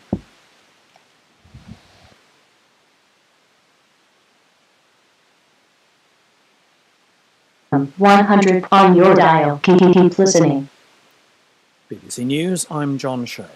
Ukraine says missile strikes have killed at least 7 people in the western city of Lviv, which had largely escaped attack until now. Lviv's military commander says 3 military warehouses and a car garage were hit. He says the rockets are thought to have been launched by aircraft from the direction of the Caspian Sea. Dan Johnson is in Lviv. Emergency teams are still responding and could find more victims. Firefighters have put out a blaze at the remains of the garage and have started recovering bodies. The mayor of Lviv described the attack as evidence of genocide and said it showed nowhere in Ukraine was safe. Russia's Ministry of Defense says it struck more than 300 targets overnight. Russian state television has broadcast footage of 2 British fighters captured in Ukraine by Russian forces. In the video, one of the 2, identified as Sean Pinner, says he was captured in the port of Mariupol while fighting for the Ukrainian Marines. It's not clear whether the 2 British men were speaking under duress. South Africa says it's deploying 10,000 soldiers to help in KwaZulu-Natal province. Flooding and mudslides there over the last week have killed 443 people and caused widespread damage to infrastructure. 63 people are still missing. Will Ross reports. In what's been called Operation Chariot, the 10,000 South African soldiers will be involved in the search for victims and in the transport of humanitarian relief. Troops with helicopters have already been helping rescue workers, but with 4,000 homes destroyed and many more than that too unsafe to live in, there's an urgent need for emergency shelters like tents. Army plumbers and electricians will work in areas that have been without water and electricity for a week. The scale of the disaster is shocking. Families around Durban city have lost numerous relatives, including children who were swept away by the floodwater and mudslides. Several Islamic countries have condemned the burning of the Quran by the leader of a far-right group in Sweden, which sparked 4 days of violent protest over Easter. Police say they've made more than 40 arrests. Simon Ponsford reports. Swedish police say more than 200 people were involved in riots and violence in 5 cities. They blamed it on what they called criminal gang networks. Over 4 days, the police clashed with protesters angry at plans by a far-right anti-immigrant group to burn copies of the Quran. A Danish-Swedish extremist, Rasmus Paludan, says he'd already burned Islam's most sacred text and wants to do so again at public rallies. Qatar's foreign ministry called it incitement and provocation against Muslims across the world. Sweden's national police chief said he'd seen such violence on the streets before, but this was something else. World News from the BBC. Turkey has launched a new ground and air offensive against Kurdish militants in northern Iraq. The country's defense ministry said the action involved commando units, drones and attack helicopters targeting the Kurdistan Workers' Party, or PKK, hideouts in 3 regions near the Turkish border. Ankara claims the operation is aimed at thwarting a large-scale attack against Turkey by the militants. The offensive comes 2 days after a rare visit to Turkey by the Prime Minister of Iraq's autonomous Kurdistan region, Masroor Barzani. Sri Lanka is due to begin talks with the International Monetary Fund about a multi-billion-dollar loan to help pay for imports of food, fuel and medicines. Our South Asia correspondent Rajini Vaidyanathan reports. Anti-government demonstrations continue across Sri Lanka, with protesters calling for President Gotabaya Rajapaksa and his brother, Prime Minister Mahinda Rajapaksa, to step down. Many accuse the president of leading Sri Lanka into this current financial mess by running up high overseas debt, introducing ill-timed tax cuts and banning imports of fertilisers, which impacted domestic crop supply. The once popular president denies this is a crisis of his making. The appointment of a new cabinet, which doesn't include a single woman in post, is another sign he's not planning to step aside anytime soon. An armed gang caused panic in a city in southern Brazil as it attempted to rob a security company. Military police exchanged fire with more than 30 gunmen after they attacked the firm's premises and vehicles in the state of Paraná. Mortar shells have been fired at Somalia's parliament building, injuring at least 7 people, including bodyguards. The Islamist militant group Al-Shabaab said it carried out the attack, which happened as MPs were setting a date for the election of speakers for the upper and lower houses of parliament later this month. And that's the latest BBC World News.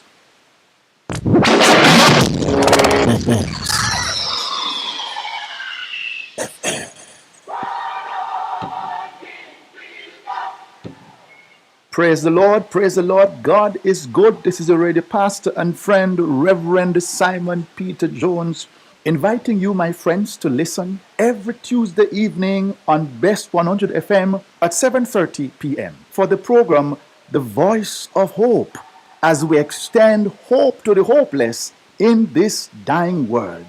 God is good. Be encouraged. Hope is in the Lord.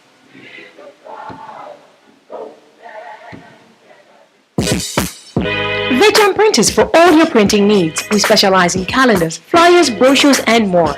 Call us today at 968-7506. That's 968-7506. Or visit us at 4 East Bloomsbury Road, off Hagley Park Road. Vejam Printers, your best choice in printing. For a better choice in all your electrical supplies, A, authorized 3M dealer and better brand names. B, better service including free island-wide delivery. C, all major credit and debit cards accepted. It's ABC Electrical Sales. Shop number 8, Hagley Park Plaza, Kingston 10. Open Monday to Friday, 8 a.m. to 5 p.m. Saturday, 8 a.m. to 4 p.m. We make your electrical jobs as easy as ABC. Call 754-3825-8 or fax 754-3659. ABC Electrical Sales, for a better choice. The Morning Connection is not your usual talk show. We aim to stimulate discussion and chart new paths to self-empowerment. So please join us, Minette and Percy, on the Morning Connection, Mondays to Thursdays, 6 a.m. to 10 a.m. on Best 100 FM. It's good. It's better. But nothing beats. Oh, welcome back. And it's that time of the morning when we will engage in conversations. Please don't open the line just yet because we have not mentioned Denham Town. And I think That's become a hot spot. Oh my yeah, lord! I think That- it is necessary that we speak some words concerning that situation. That was a place of Zozo for many years. And remember, recently on this program, we were thinking about the fact that they had expended $100 million. $100 million spent Yeah, but in Denham Town. and then look what And is happening now. yes. Because if you don't see there, Mhm. then I'm Fatal JDF shooting sparks wrath. Here's what we need to say about it, Pastor Percival. We have seen and we have had citizens express concern over the beefing up of the military and what has appeared to be a persistent push to insert the military into the streets of Jamaica as part of the policing effort. Everyone knows it is impatient of debate that the role of the military, the training of the military, your military is prepared for war. And war is not what you expect to find in the streets of Jamaica, no matter what it looks like. Within these borders, citizens having their different upsets and flare ups, however bloody they get, is a policing matter. You don't declare war on your citizens, you don't deploy the military on your citizens. Every time we've done it, we've had something of an exceptional and disturbing nature happen in the streets. Isn't that what the Green Bay killing was about? Soldiers at play. We saw it in Tivoli Gardens, what we are calling the insurrection. Tivoli Gardens. But you know, okay. We saw You it. have Green Bay, you Yes. have Tivoli, according to Renato Adams, Mm. and other places. But the truth is, this is my understanding and thoughts on it. I was speaking to an elderly gentleman, and he said to me in the 60s, this is what somebody who was then in government had indicated. He says, if you want to reclaim what needs to happen, somebody had said, you know what we need to do? And he pointed the era. You need to just go through some areas and just clean it out. Just bulldoze the areas. And that would solve the problem. Mm. And I said, somebody in government actually said that in the 60s. He said, yeah, that was their solution to the problem. Which means that we're not really employing our God-given knowledge and resources to go to the root of it. We have often said you need a mindset change. You need to have a government or governments, because this has been a thinking. You know, we have a problem, let's just annihilate it. So that's the word, right? Yes, just remove it. Move that up. Oh, okay. And so that doesn't work because it's people you're dealing with. It's people you're dealing with. And as I often say on this program, a lot of things that we're fighting in the natural have a spiritual origin. If you don't deal with it in the spiritual realm, you're not going to fix what is in the spirit that needs to be dealt with. So I wish that Denham Town would be one of our 60 and 60 communities. I really wish that there is someone there this morning who has such a fire burning in their belly, not on the street, but burning in them to take charge of their community real and change. do something about it, because it has to begin from within. Those outside cannot deal with it. If you are a member of that community and you want to see change in your community, I beg you, just take your foot in your hand and make a move in a direction that, as Pastor says, will combine the spiritual work with the work in the natural that will change the outlook for this community. We have seen, I am saying it again, We have seen our government beefing up the military with the clear intent to deploy them against citizens. This is the story on the front page of Easter Monday. Easter Monday, we flush with resurrection power and blood. And on Easter Monday, it said them kill him like I wanna hug them a run down. It never needed. And what was That he trying was to the do? graphic, solemn conclusion of an aunt of Horain Glenn, the 32-year-old man, fatally shot in an alleged confrontation with soldiers in Denhamtown Saturday evening. What are soldiers doing in Denhamtown on Saturday evening? Pointing to the spot in the yard where Glenn was killed at 6:20 p.m., the aunt said that the now deceased had tried to mediate a conflict between her son and a soldier. And my son them a beat and him intervene. The soldier do him wrong and him should just admit same wrong. The aunt who requested anonymity said in a Gleaner interview on Sunday, "Good God, man, we are people like them. We give them light to charge their phone, so them don't need to come around here and disadvantage we." This is the voice of a Jamaican. It could be me, it could be you, because we see it all the time. Police set up their barricades in your community. I saw it in Augustown, and somebody said to me of Augustown, said, "Miss, we need them here." Because the average citizen cannot withstand the violence when it comes up. They can't respond to it. And so they know they need them here. Here's a lady saying, when the people are there, we make them charge them phone. They don't even travel with their own source of power. They are using the citizens for convenience. And then they turn on them. It is our fault. It's our government fault. Because soldiers are not supposed to be deployed in the communities against the citizens, no matter how bad the citizens are behave. And I'm not. If it were up to me, we wouldn't have a JDF. It would have gone with the Queen.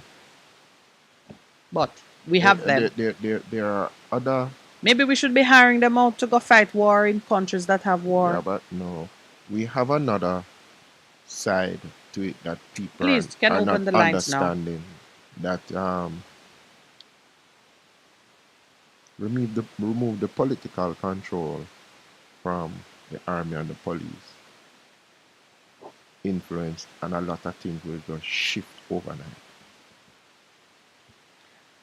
Boy, I tell you, I know that we need to depoliticize a lot of these things, and that is necessary. But the truth of the matter is, we deserve to have good politicians who don't abuse the power and misuse the assets that are put there for specific purposes. Yeah, because I remember so Enlightened Self-Interest raised that point last year. Now, why is it that the army is getting so much resources and the police is not getting what they need?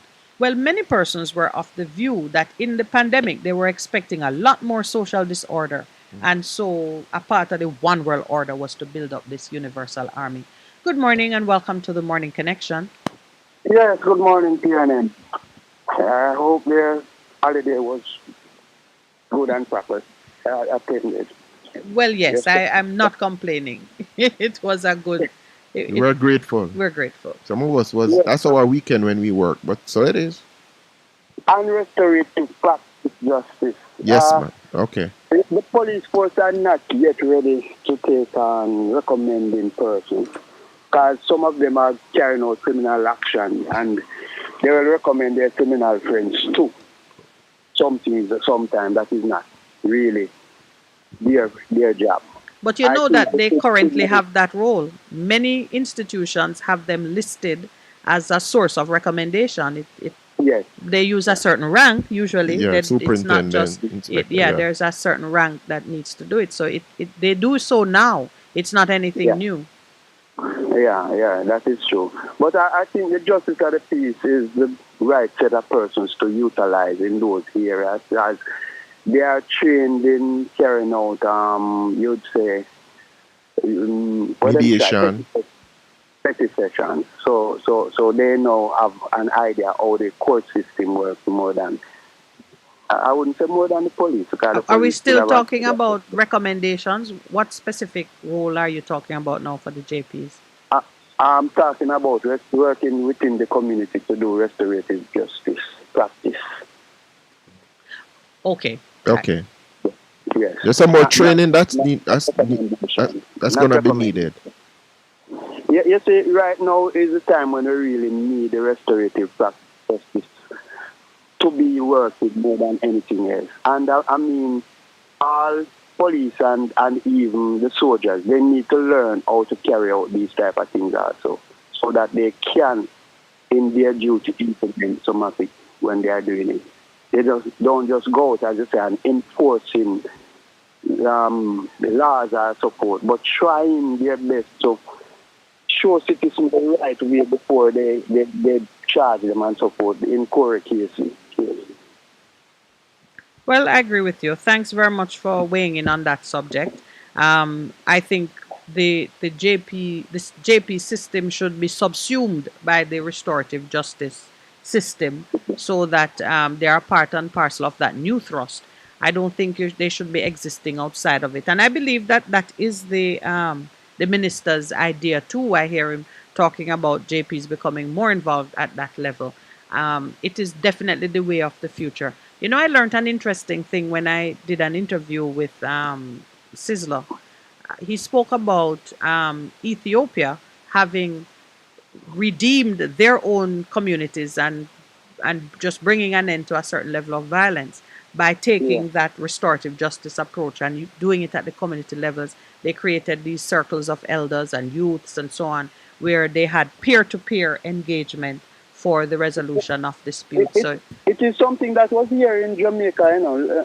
We just take the time and cut it out, you know. Because when a community used to grow a child, when as elders, you couldn't pass an elder out a road and you know, say hello or whatsoever and thing. Otherwise, your parents here and you get beat. That was what was happening in a community, growing the child in those times. Yes. So you wouldn't find the type of thing that is happening now happening.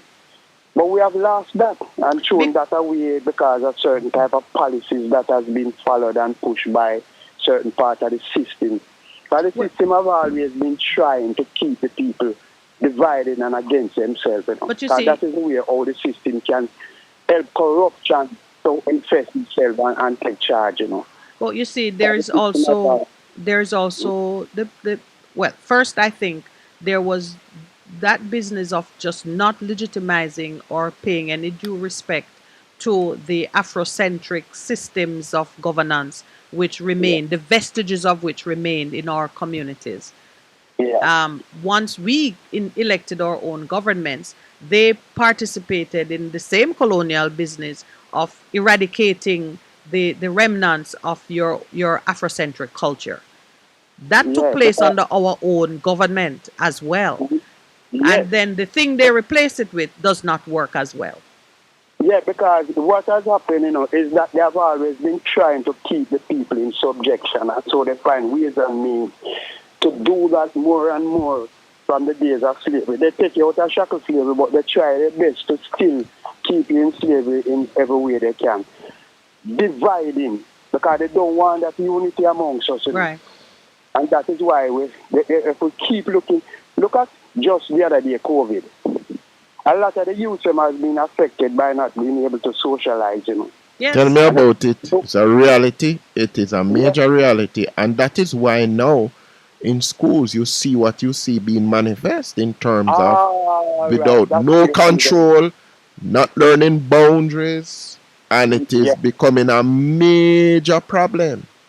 So we now need to really start put something in place to make sure those youth or these youth that has been affected get some treatment, you know. Agreed. And I know, like recently, I think it was Friday, the Guidance Counsellors Association of Jamaica had about 300 young people with their guidance counselor in a time of healing. They call it a healing time and service. And it was good, and they planned to do it in the different parishes. It was in one location, but they said the kids were the young people, because kids are good children. With the young people, were so very restored in terms of a lot of them had burdens, because you see, one of the things that's happened to a lot of people is the psychological burden that has been put on them that they've not been able to speak about.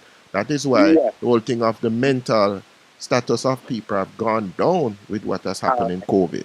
All right, you see where we're going, Pastor. That is why what I'm looking at this moment, we definitely need all area of the fraternity, of the community, Yeah. the church, the police, the community person. When you're doing restorative justice / practice within school, you know, even the groundsman himself have to know, he or she have to know how to carry out the restorative practice. You can't just do the children or the teachers. Or Everybody. Of course, it's Everybody. everybody because all of us are stakeholders in it.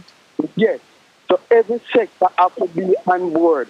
And it is something that I've been speaking with a teacher in a primary school. She is a justice of the peace. Mm-hmm. But she said what happened, why she don't take it up as yet, is because they're trying to help the youth them get back on track with their medication by at this moment. No, man, So she have to walk and ride now because if they're not I'm going to restored, work with her. I'm Yeah. going to work with her. Yes, Yeah, man. I'm going to work with her Yeah, man. in getting back up and running. All right, Okay. my brother. Thank you Thank so you much. very much. Really appreciate that intervention and your thoughts this morning. Yeah, man. All right. All right, thank you. There's a question on the chat, Pastor Percival, that I want us to look at. Rosie Posey said, Pastor, how do you deal with it in the spiritual realm? Jamaica has the most churches, and the churches in caps. Okay. We had touched on that just briefly when I spoke about that youngster who has sort of rejected the voice of the church. And you said, while young people are still seeking God. Mhm. So the spiritual and the church, two different things. Yeah. The first thing, we have a call coming online even as we deal with that. Try, So, man. so Jamaica has the most churches, but a lot of the churches, unfortunately, have become places of social gathering. They have, sad to say that, They're not spiritual. they're not spiritual, understanding the spiritual implications of their actions and how God has called them to be. And so, even the thing of prayer becomes an important thing, but to make the connection. All right, hold that thought. Yeah. Good morning. Welcome to the Morning Connection. Good morning, Mr. Militant Pastor. Good morning, sir. This is Solution. Always the army, Easter. Very good, thank Very you. good for me. Very busy for me, but good.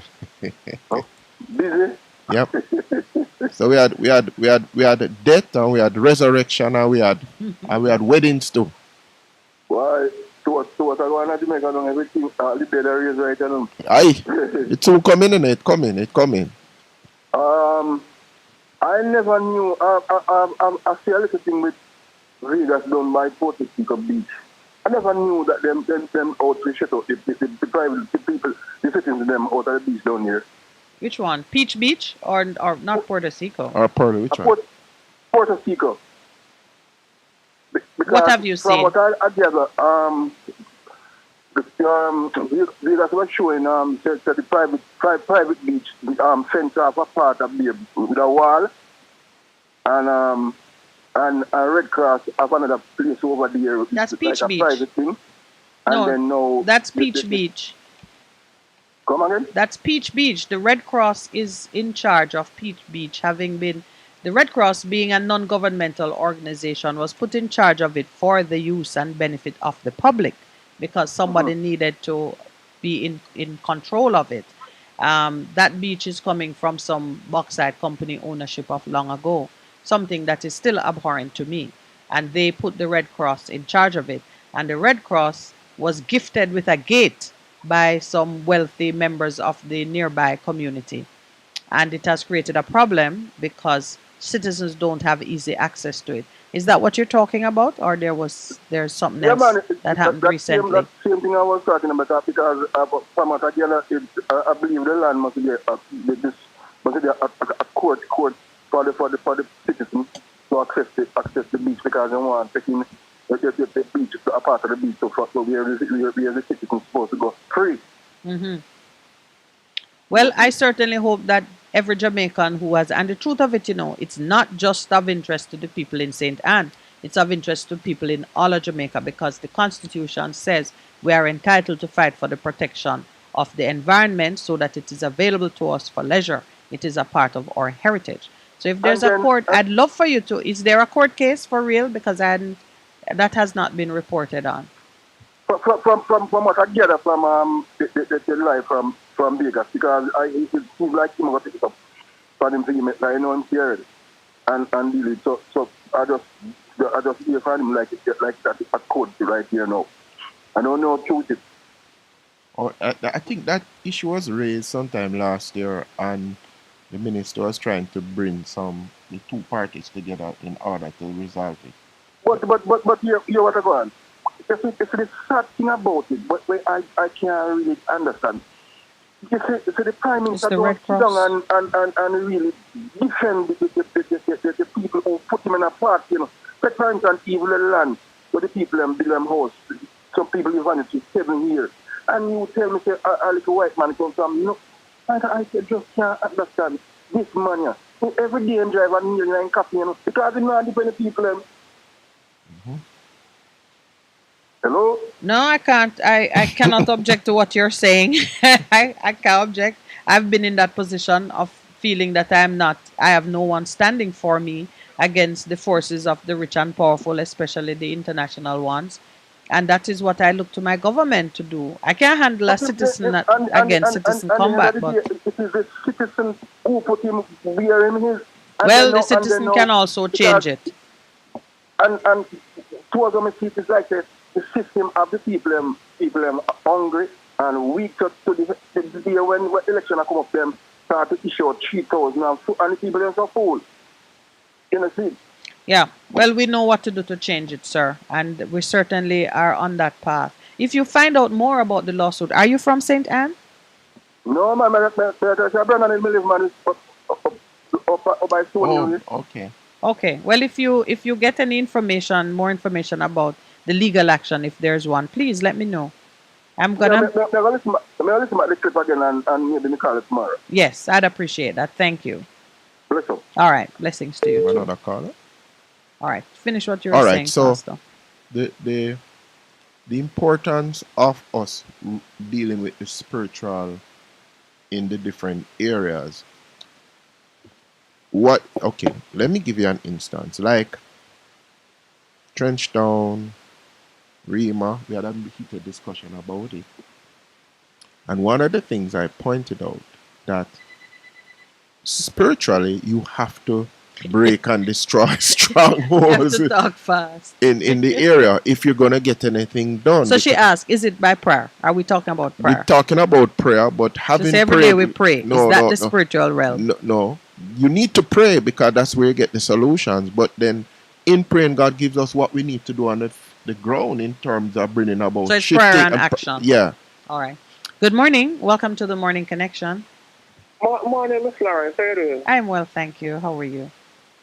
Morning, sir. How you doing? I am good, man. You sound like a new voice. Is it a new voice or a... I call you already, you know. Okay. I like when you pray sometimes. Sometimes it's break, you know. Okay. I know it is now. Yeah. All right. So what's up? Yeah, but not much, you know. But firstly, you know, this country, you know, we don't fancy people like really that beach. The Puerto Rico was in ruins, you know. And the only thing I think, them should give the people who live near in a Discover Beer a discount price.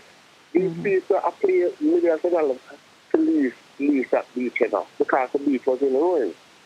And if they plan to pay for themselves, saying when the ship come in on Tuesday or Wednesday or whatever day, we just have to ask these people to use the beach.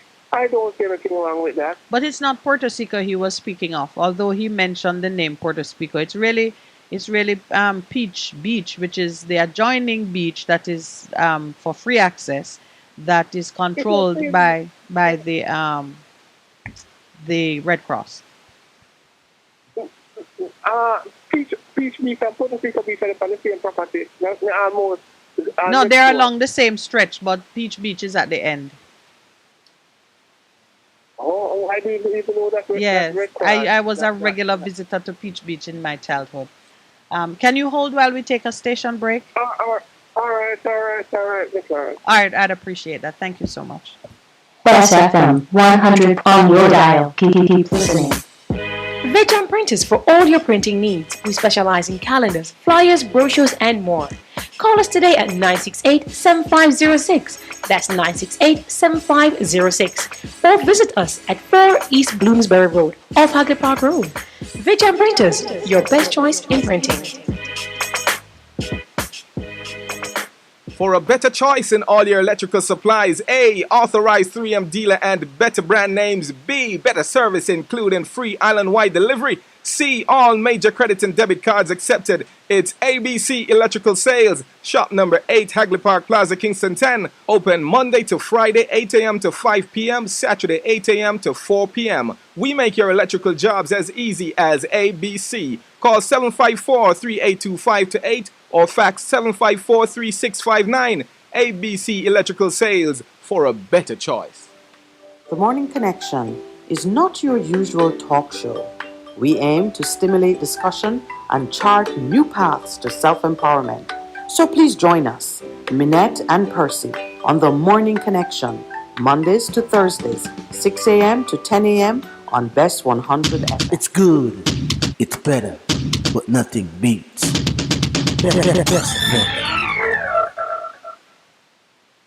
Welcome back, and thank you to the caller who has been waiting for us. Go ahead, my brother. Solution man. Yes, Miss Clarence and Pastor. Although, I am probably for better about beach this morning. Yes. Although all of the beaches that are on the North Coast, you can use them to pay a fee for going them, Some of the fees are very exorbitant, and some is really about $4,000 or $3,000 they can pay for going at them. But I think people should really get to use all of the beaches then. But what it says about to use a man beach and put up a package there beside beach like in Barbados and all those countries. And then if you want to release yourself, you can go use them in facilities. Well, I don't see what things that really makes, yeah. Our beaches. But the government, they have sometimes the government have some beach right along the North Coast still, Yeah. There's a lot of times people are quarrel about this and that. But they have some free beach there, so them can use. Well, Go ahead. Right. Go on. No, I was going to say that one of the expectations of the government is that these assets or these heritage assets that are for easy enjoyment by all and sundry, our tax dollars have to be apportioned to put the amenities in place, to keep them clean, to provide sanitary convenience so we can wash our hands, use the toilet, those basic things. And we should not have to be relying on private sector money to go in and do these things so that the citizens end up having a charge of a sort that really make the thing inaccessible. This is one of the things that we have to insist on. For the people ruling from a long time, and the people and the citizen association and this country, they could have just take the beach and spend bar some money and fix the place, Remember, a lot of person in the news are supposed to keep a beach. That's one of the favorite. Yeah, and I'm saying that our children should have that kind of enjoyment too. I know it is a cost to keep these facilities up to a certain level, but it is our tax dollars that are supposed to be used in this way. Yeah, absolutely right. Before we go, yes. I mean, the incident that happened. Don't even Charlie, the soldier killed the man. Denham Town. Charlie is in Denham Town. Which one are you talking about? Sorry. The soldier that killed the youth that went into the yard. Who is Central Man? Yes, that's in Denham Town. I don't know because they constantly saying Charlie on one of the news that I heard, but I don't know if Charlie is in Denham Town proper. Charles Street, Charles Street is in Denham Town. Yeah. It is in Denham Town? Yeah, man. Well, they're saying that the demonstration involved Spanish Town Road, Charles, North, Regent, and Beeston Streets. I went to that Catholic school in near St. Anne's. St. Anne's. We go to school at St. Anne's. Yeah, man, St. Anne's. It was St. Anne's Secondary, but it has become something else, a skills training center. It's in Denham Town, I went there, the principal always said to me, if you don't call the school St. Anne's, because it is not Anne's. I went to the school in Upper, so I'm telling you. Okay. All right, so no problem. All right, then. Take care. All right. All right. Thank you, my brother. All right. So Rosie has raised a very important question as the fact that we have so many churches, and how do we wage war spiritual? So, let me quote some. For the weapons of our warfare are not physical weapons of flesh and blood, but they are mighty before God for the overthrow and destruction of fortresses. Okay. So when I say to you that we fight in the spiritual realm, we do that because we recognize who God is. And he says, you have to do the war in the spiritual first by faith in me and coming out of having prayed about a situation. Then I will give you solutions that indeed you can do what physically needs to happen. So let me explain what that means. So a lot of people in churches, they pray, but they don't have the faith to now begin to enact what God has said to them. So if you look at the early history of the church in Jamaica, what happened, slavery was being broken, and as the lady was relating in the Moravian, the history of the Moravians, they figured that having just been church wasn't sufficient. We needed to do something in terms of educating the children. And they, in 1834, when they came as a missionary movement out of Europe, they said, no man, the children are being free, but we know that it is education that will lift up the people. So they started and they backtracked because everybody was saying, you can't, them black people, they are chattel, you can't educate them. So when we are saying to you that we need to do it spiritually, we are saying in the spiritual realm, there are things that God has said. One of the things that God says in his word is everybody is equal before his sight. Slavery says, no man, one man is more equal than another one, and he needs to get a buy, as we would call it, but God said, no, that is not in me. And so when we wage war spiritually now, we need to enact and walk in terms of what the word of God has said in terms of the human condition. One of the things that we keep pointing out, what is good religion? Take care of the orphans, the poor, and the needed. So that is what God says. We have waged war already. Now we need to begin to act in faith because God has said that. I want to introduce a word, holiness. I introduce it because we recognize that the spiritual realm is neither good nor bad. It is just the invisible realm where things begin. Such as the idea you have. You can have an idea to do something good. You can have an idea to do something bad. The action you take determines whether it's going to be good or bad. How you use the ideas that you get determines the purpose and the intent behind it. I make the point because oftentimes we say spiritual and people think it means good spiritual, meaning it produces a good result. If that were so, then there would be no explanation for the mayhem and the chaos that we see, because that too comes from a spiritual place.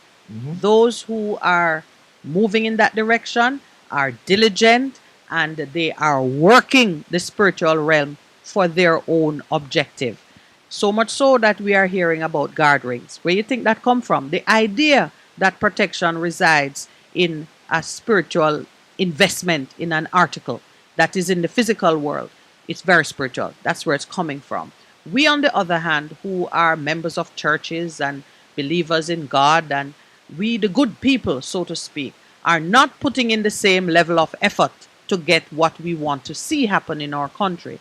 So when Pastor says we got to address it in the spiritual realm, it means a couple of things. In the same way that they are feeding the negative, which gives them the result that is overwhelming us, we need to feed the positive that will give us the result to counteract what is happening in our communities. And that's why I mentioned the word holiness.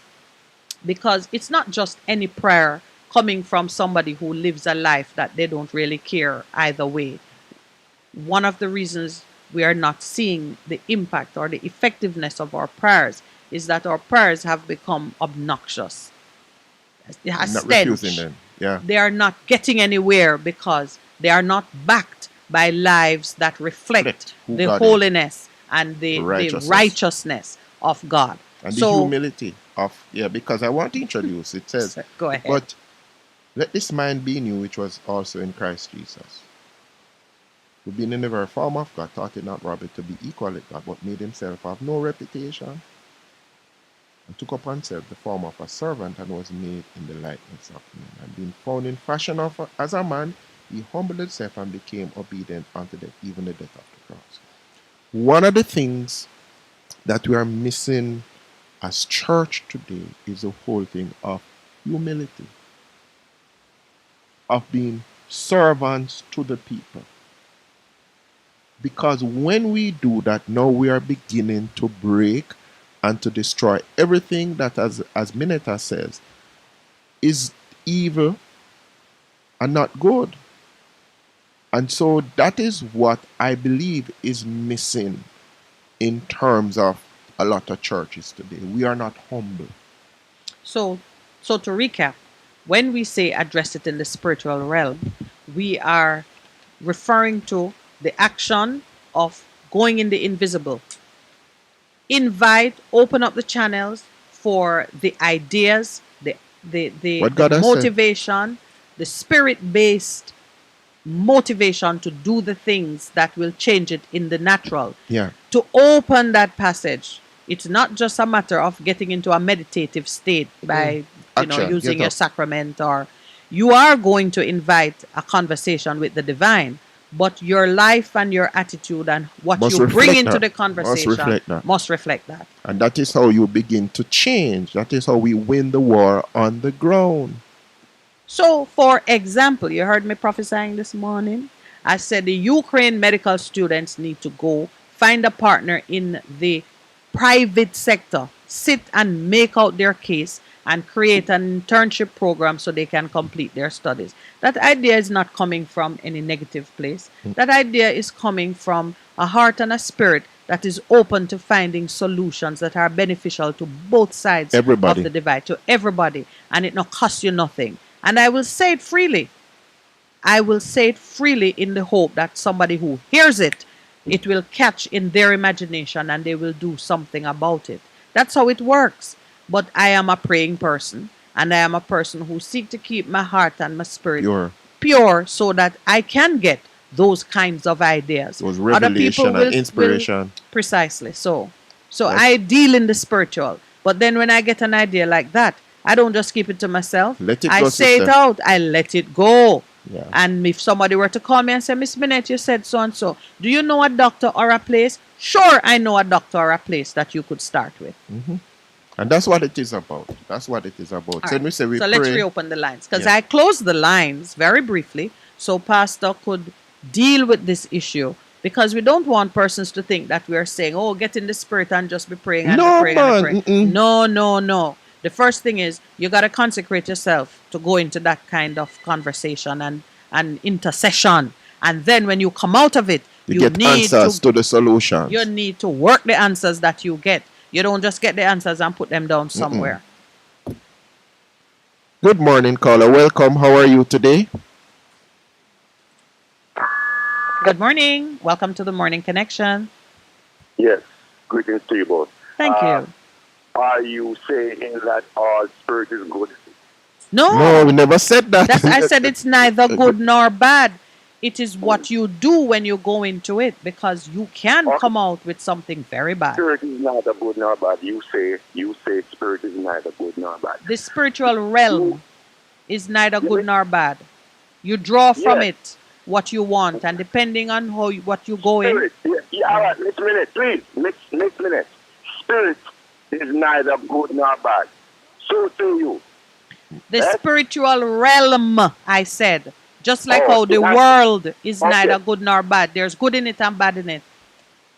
Oh, now you're saying it's spiritual realm. Anyway, that's the question. Sure.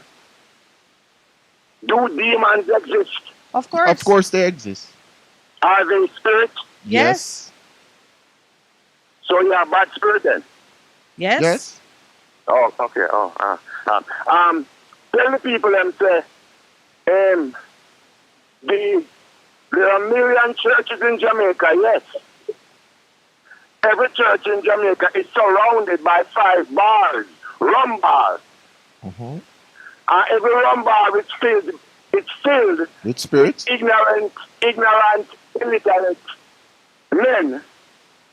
And the churches are filled with women and dominated by women and it's filled with abominations and sorcery and witchcraft. I am to tell the people that? Or you are telling us Yeah. that? No, I think you're well, telling me them. tell them now too. That's not my experience, but you're telling them. I'm not saying every single church. Obviously, in life, there is not too many absolutes. Not every single church, but most rumbar are filled with men and illiterate men who can read and write. I don't know that to be so. I don't visit Oh, one you bar. don't? Have you passed one? Have you stopped at one lately? I mean, you ever have the ordinary intelligent man who might stop for a drink? Yes. But I thought the vast population of the rumbar are some ignorant, ready to kill man. Really? It is? Yes. Because I've been in yes. many rum bars, and most of the men that when I interact with them, most of them is not ignorant or ready to kill men. Yeah? Yeah. That has been my experience. So I'm not afraid to go into a rum bar. And I'm going, no, but I tell you the truth. My experience has been a lot of the men who are in rum bar is the managers and the engineers and the so on, and them stop for a drink. This is stop for a drink. Oh, That's yeah, it. the rumbar, them uptown. No man. Okay. So what's your point, my brother? Golf course. What is the rumbar them at the golf course? What is the point? What's the point you're making? Okay. All right. Let me ask you a question. So, do you go into the rum bars, my brother? What's that? If you go in a rum bar. Do I go in the rumbar? Yeah. I pass by there and I will stop and talk to somebody then maybe. But me no, I am not a customer. I am not a customer in a rum bar. But you can't go in a rum bar and get a Pepsi or a I agree. Yeah, and a Yes, drink. If they have something there I want, I will buy it, yes. Yeah. But I mean to say the purpose of a rum bar is to sell rum. All right, but let me just throw something on you. You know, if Jesus was about today, that would be a place we'd be going on a regular basis. Yes. Why? I mean, Why you think so? Yes. Why you think so? Because he wants to bring light into a dark world. All right. And that is what we need to do. So my encouragement to you in terms of 1660, probably need to start a ministry to the rum bars in your area. You go talk to them and show them light. Well, I hear you. There's another thing to say too, but people who choose rum, people who choose rum bar want it. Them want it and it makes them happy. All right. So my attitude is make them go on. Okay. All right. But me not say I want to talk to one if I sit on the road, it might pass by me. All right. But me not really go in there because And I'll leave this with you. Them, but it's like talking to them. It's like you're talking to the wall. No, sir, man. With the Spirit of God, that brings light. Jesus says, go into the world. And one of the things that has happened to us as church, he says, go into the world. The mission was always to go, but we are telling them, come where we're there, and we can have a talking. Mm-hmm. Yes. So we need to change that. Are you a feminist? If I'm a feminist? Yes. No. Oh, I thought you were. Okay, I'm not. Yeah. All right, thanks, my friend. Good. Good morning. Welcome to the Morning Connection. Hello, good morning. Wanted to do a correction there. Hello, good morning. Hello? Yes, good morning. We're hearing you. Yeah, good morning. Yeah, I want to speak to you, Miss Minute, and I also want to speak to Pastor, you know? You're speaking to both of us, my brother. Welcome. Yeah. Pastor, I want to talk to you first, yeah. I heard you talking to Sizzla Kalonji a few days back, right? Mm-hmm.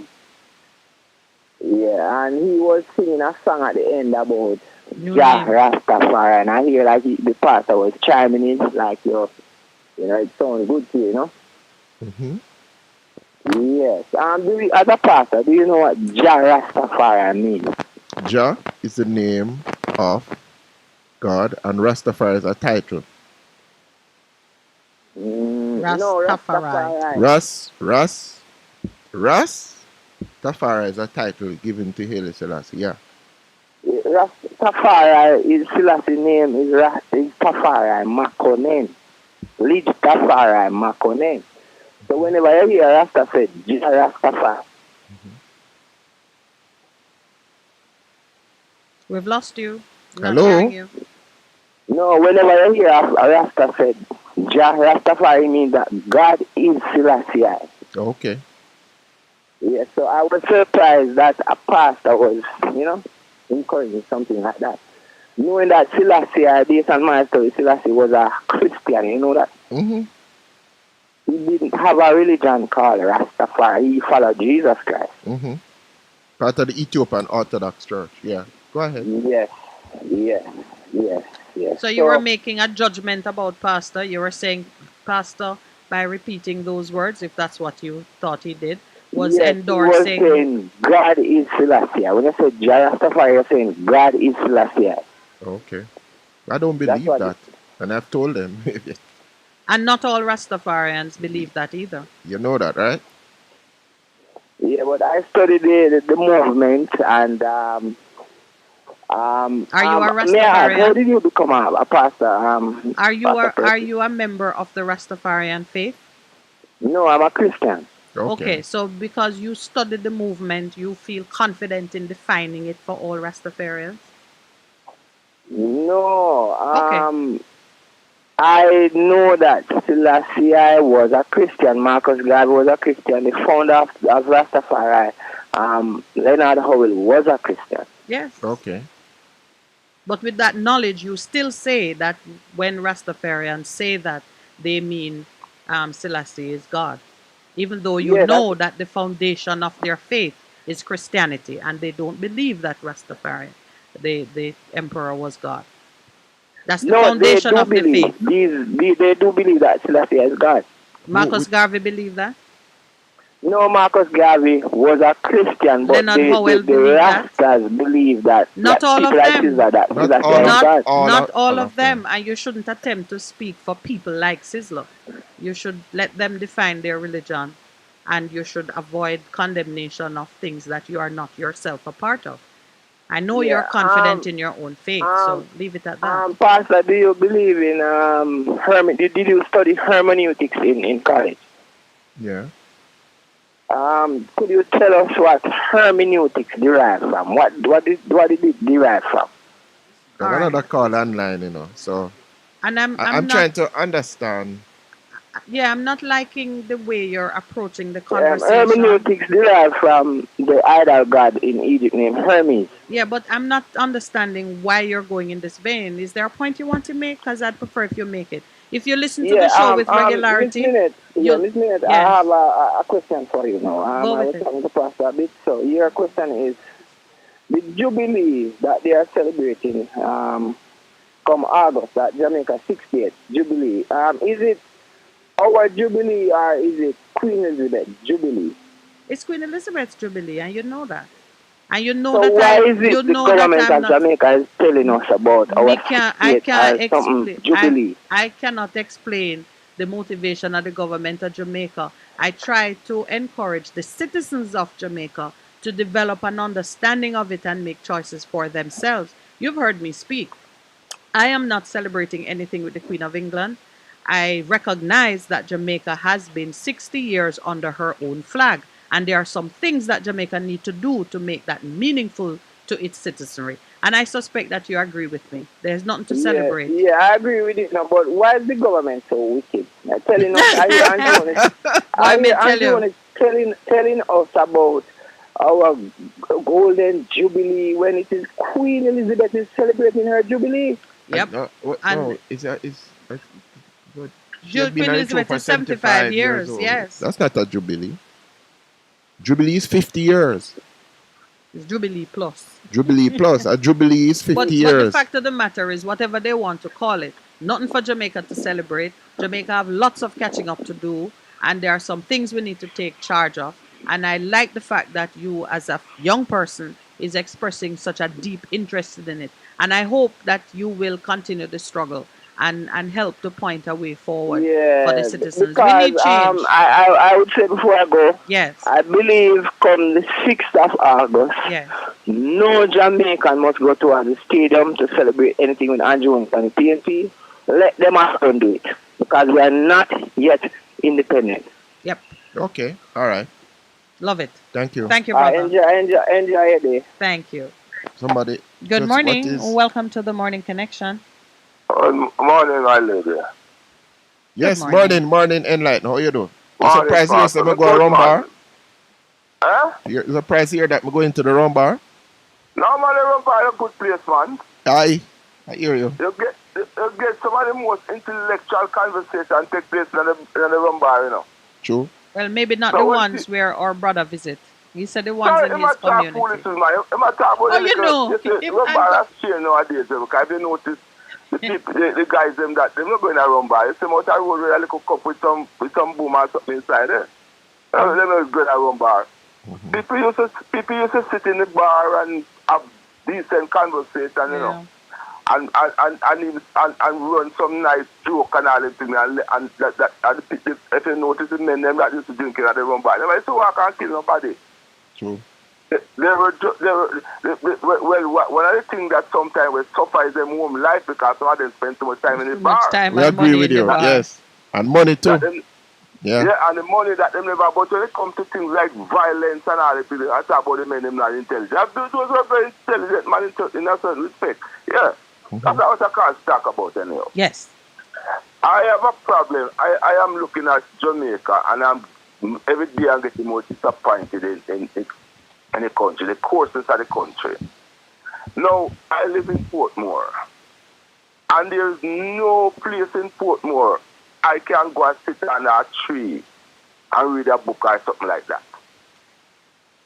What the country is just developing into a big concrete.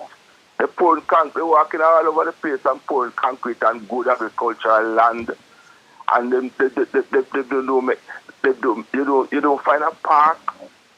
The last green space in town, them decide to concretize it down Hero Circle Park and tell them about build parliament. And what some of the things that we Jamaicans talk about, we can't ever talk about them something, you know. We lose all our beaches. All the beaches you're traveling from St. Mary to Montego Bay. There's all you look and see the nice blue Caribbean Sea over there, you can't go and go to that place. The Jamaicans, what? Because them turning on together, why we not looking at nothing at all, man? Well, I mean, that is a part of it, but are you saying you don't see a path to reversing that? No.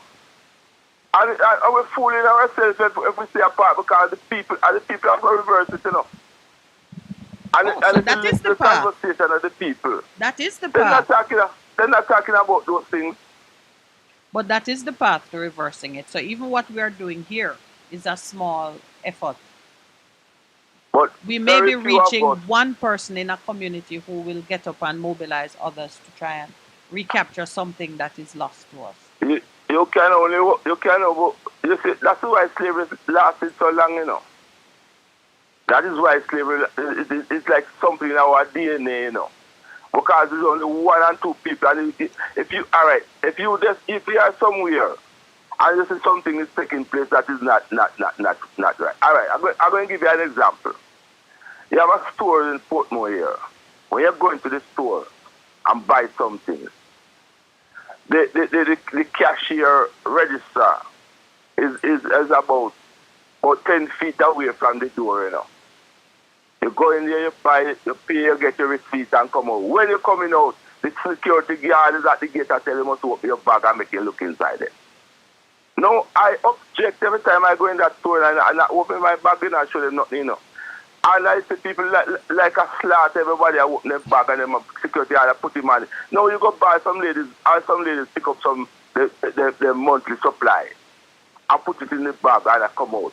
And the security guard push him down in there and I open your bag and I look down in there. The people like a lamb to the slaughter. Everybody just open their bag and security and look down in there. So I'm saying to them, well, the security guard can look. He can look from where he stands to the cashier to see what you get as you're coming out. All right. That speaks to two things. One, that the citizens are more compliant and law-abiding than we give them credit for, which means that they can follow the right instruction too. Deep down, done with a new song, Almighty Jah, encouraging your people to keep the faith that God will make a way. Get your copy today. It's on all digital platforms. Later on official on Instagram, Facebook, AsujaRecords.com. For bookings, Asuja Record label at Gmail. Almighty Jah! What should a taxi service do for you? On-Time Taxi Service is more than just a ride to the other side of town. They offer clean and spacious vehicles, reliable service, and promise to always look out for their customers. They'll come when you call and take you where you want to go on time. From anywhere at all, you can call us on 926-3866. We are something special on the road. Vegam Printers for all your printing needs. We specialize in calendars, flyers, brochures, and more. Call us today at 968-7506. That's 968-7506. Or visit us at 4 East Bloomsbury Road, off Hagley Park Road. Vegam Printers, your best choice in printing. It's good, it's better, but nothing beats.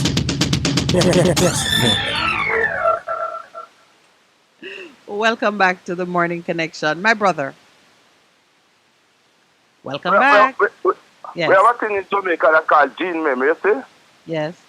Gene memory or muscle memory? It's coming from slavery, how we were beaten down. And we don't get over that all now. When we see authority, certain type of authority, even when the authority is abusive, it's like we develop the Stockholm syndrome mentality. That when we were so beaten down for how many hundreds of years, that when it comes to a certain type of authority, we don't look into it, the authority and say, well, is this right or is this wrong? But when we turn back behind the authorities, we do the most, destructive things and all the things. We throw things on the road, we drive bad, we curse, we fight one another, and without the authority, with a policeman has to be on our backs. When we go to work, and if the boss is not there to push you, we not do no work. So that is what is happening to us, and we must talk it out and recognize it. That is wrong in our DNA as Jamaicans. Well, it's not in my DNA. All the talk we're talking about, we're going to do this away. Nothing is going to be done in this country. It is not in my DNA, and it sounds like it's not in yours either. So the one No, it's not in my DNA. I am one of the few men that probably if I was in slavery, I would have dead, because I would have never submit myself to them things there. I don't submit myself to certain things, you know. Good. So the few of us who escaped that particular genetic code, we should take the helm and be at the forefront of bringing the others into the new way of thinking, because it is possible. Just the way you see persons cede their right at the door and let a security man search up there something, it means that if they get an instruction that is beneficial, they can follow it too. That's what it says to me, that people are more pliable than we think as Jamaicans. One prime minister in the past said we're ungovernable. Not true. Not true. Because if you can give up your right at the door of a shop where you have just spent money, it means that you can be trained into observing the right thing. Persons need to invest the time and the effort in making sure that people learn and can follow things that are more uplifting than things that are destructive. I go to PriceSmart with some regularity, and there is one security guard who likes to say, as I am leaving the store, that she is required to look into my bag. I said, not unless you have a warrant. And I walk through, and she's throwing a comment, and I do that routinely. Not even the police can stop me and ask for certain things unless there's a clear cause for it. You're not searching me. You're not searching my vehicle. You can see the papers for my vehicle. And the problem is I just can't get the support I need. Because you're getting some here. I was talking out loudly, I was speaking out loudly, and nobody at all, everybody just like a set of lamb, opening up them bag. Nobody to say. A part of it too, if the security guard want to get physical with me, but because, me is a man we carry a nice constructor, so maybe that's why I get physical with me. But sometimes, it is about speaking to the owner of the shop, because some of them, it is an interference with your right to privacy and with your freedoms. And a lot of people don't realize that that simple request is an interference with their right. And they must know that if you're spending money in a place, that doesn't give them the right to interfere with your freedom. And if they want to track, shoplifting, there are some technologies out there that can allow them to track when it. When you go into the Chinese place of establishment nowadays, Yes. everybody, Mr. Chin, Mr. Chin, Mr. Chin, Mr. Chin, Mr. Chin, Mr. Chin, Miss Chin, Mr. Chin. And the Chinese, they do have no regard for us. They treat, they want to talk to you anywhere. I have to put them in them place most of the time, I have to tell them that when they're at their country, them can't talk to nobody that way.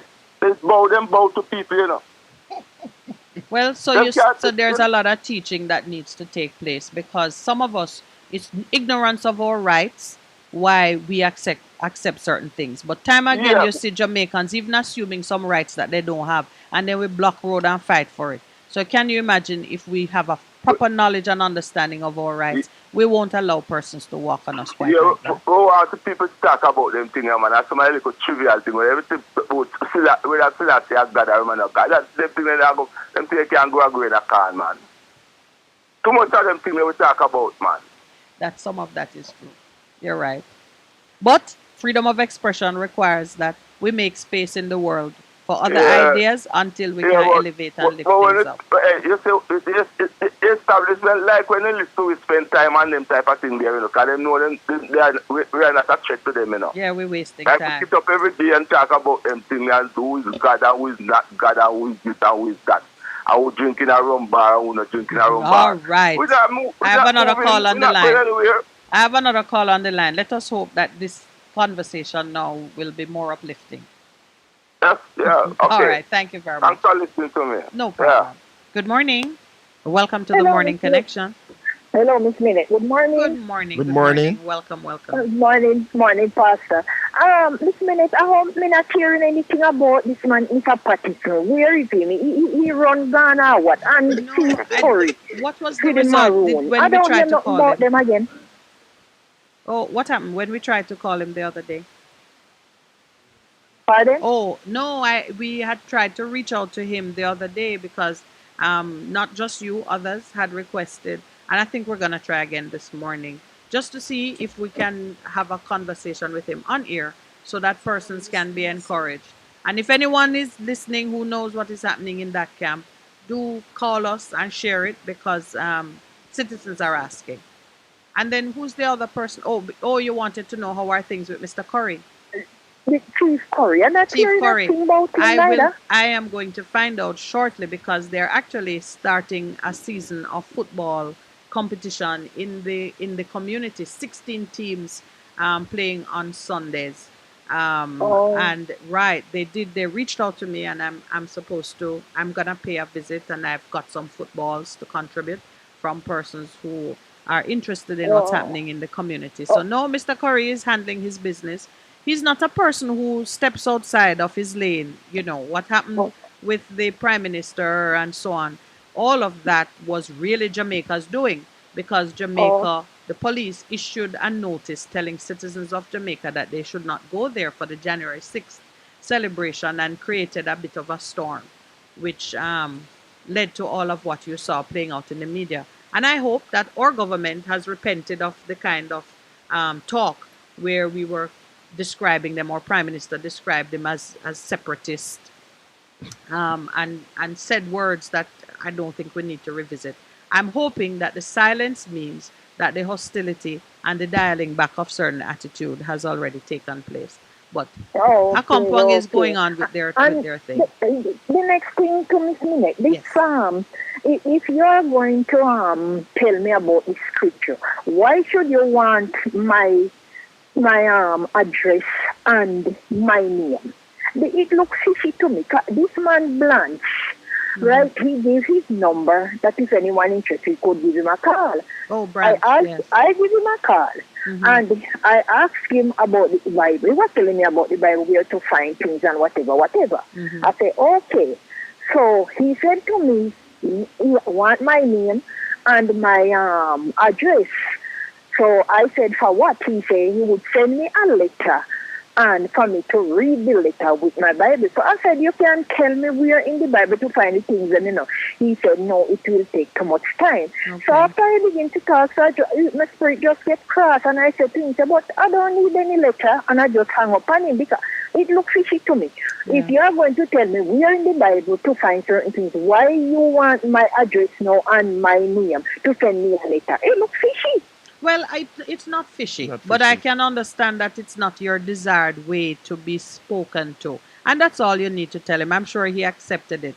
But I hope you found the conversation with him useful. Did he say things that resonated well with you, or it sounded strange? Me never like Miss Minute. Let me tell you, me never like it. Okay. If you are going to talk to me about the Lord, you tell me exactly where in the Bible to look for things and whatever. But if you are going to ask me now for my address, my name, to send and all you a that, letter. until Yeah. you will send me a letter. No, me not like that one day. Well, I'm glad you exercised your freedom to just leave that alone. Okay, Miss Minute. All I'm right. fast. I enjoy the rest of Thank your you, day. you I like to listen to your program. It is very interesting. Thank you very much. We try. And Okay, educating. okay, ma'am. All Yes, the okay. best. Have a great day. Is there a caller on the line? All right. Yeah, go ahead. No, man, go. You do your thing. I Um, was gonna make a comment about what she said because while you hunt down what you're looking for, it's critical how we evangelize, and many of us don't realize that the method and the approach that we take can just bring a good thing to a screeching halt. The ability to just sort of just discern who you're talking to and why and so on is an important part of sharing. Mostly, I the conclusion I have come to is that your first line of evangelism is to let your life speak Social. for you and that's the most important thing. and let people ask, what is the reason for the hope that is within you? Why then why is so different? We are smile about. then it becomes a whole different And you give me an opportunity to conversation. share. There's a caller on the line. Good morning. Welcome to the Morning Connection. Good morning. Good morning. Are we interested in getting civics back in the school? Yes, man. It seems like a lot of our callers are. Because one of the things is that, as I said, I'm listening to enlightenment, Yes. self-enlightenment. It's because none of us don't know all right why we allow some of the things that take place Yes. to be taking place. Yeah. And people need to have an idea how to administer their rights by learning a little about the constitutional rights and Yes. human rights. Fundamental rights and freedoms. Yeah. Yes. And so we need to see how best we can pass on some of these information to persons as we go along with it. And what can I tell you? Perhaps the biggest issue is self-esteem. Because Yes. a lot of people know their rights. Some things they know said nobody should take that step with them. But they don't have the confidence to assert their rights. And that is all tied up with identity and your confidence in who you are and how you value yourself. But we see it every day in where people bleaching and Yes. the system has caused us not to have any of that mainly. Yeah.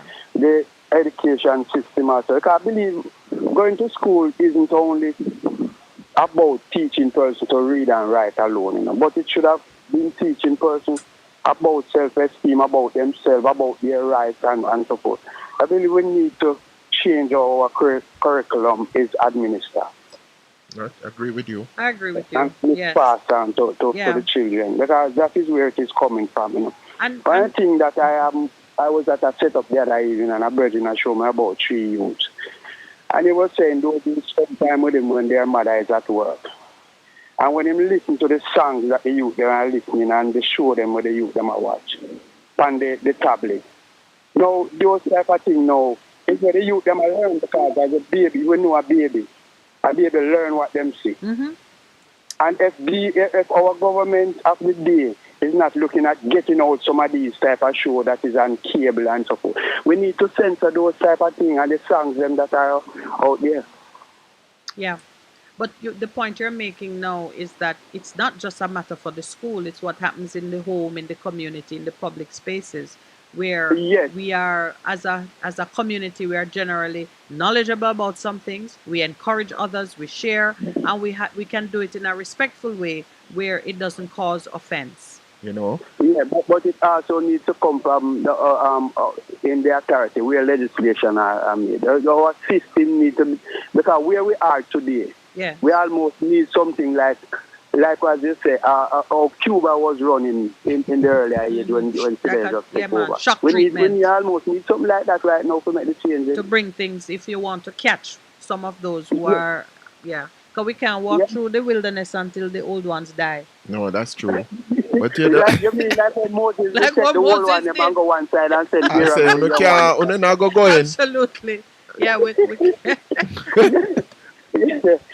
but some things has to be done about this, and we have to look at it practically how we're going to go about getting it done. Because if we continue on this pathway, we're really going down the drain. We're not heading anywhere. But I remember years ago in 1992, 93, the former Prime Minister P.J. Patterson came up with the Values and Attitudes program. I remember what happened to it. Yes. Yeah, and it was shut down because he recognized that we were losing something that was important to us. So 1992, how long now that the quick match, what, 20 years? But he should have put out more effort, though, you know. He didn't put out enough effort, you know. He just suggested and support. Sometimes you have to just tell the system, the other set of persons who are advocating against certain things that, no, this has to be done, you know.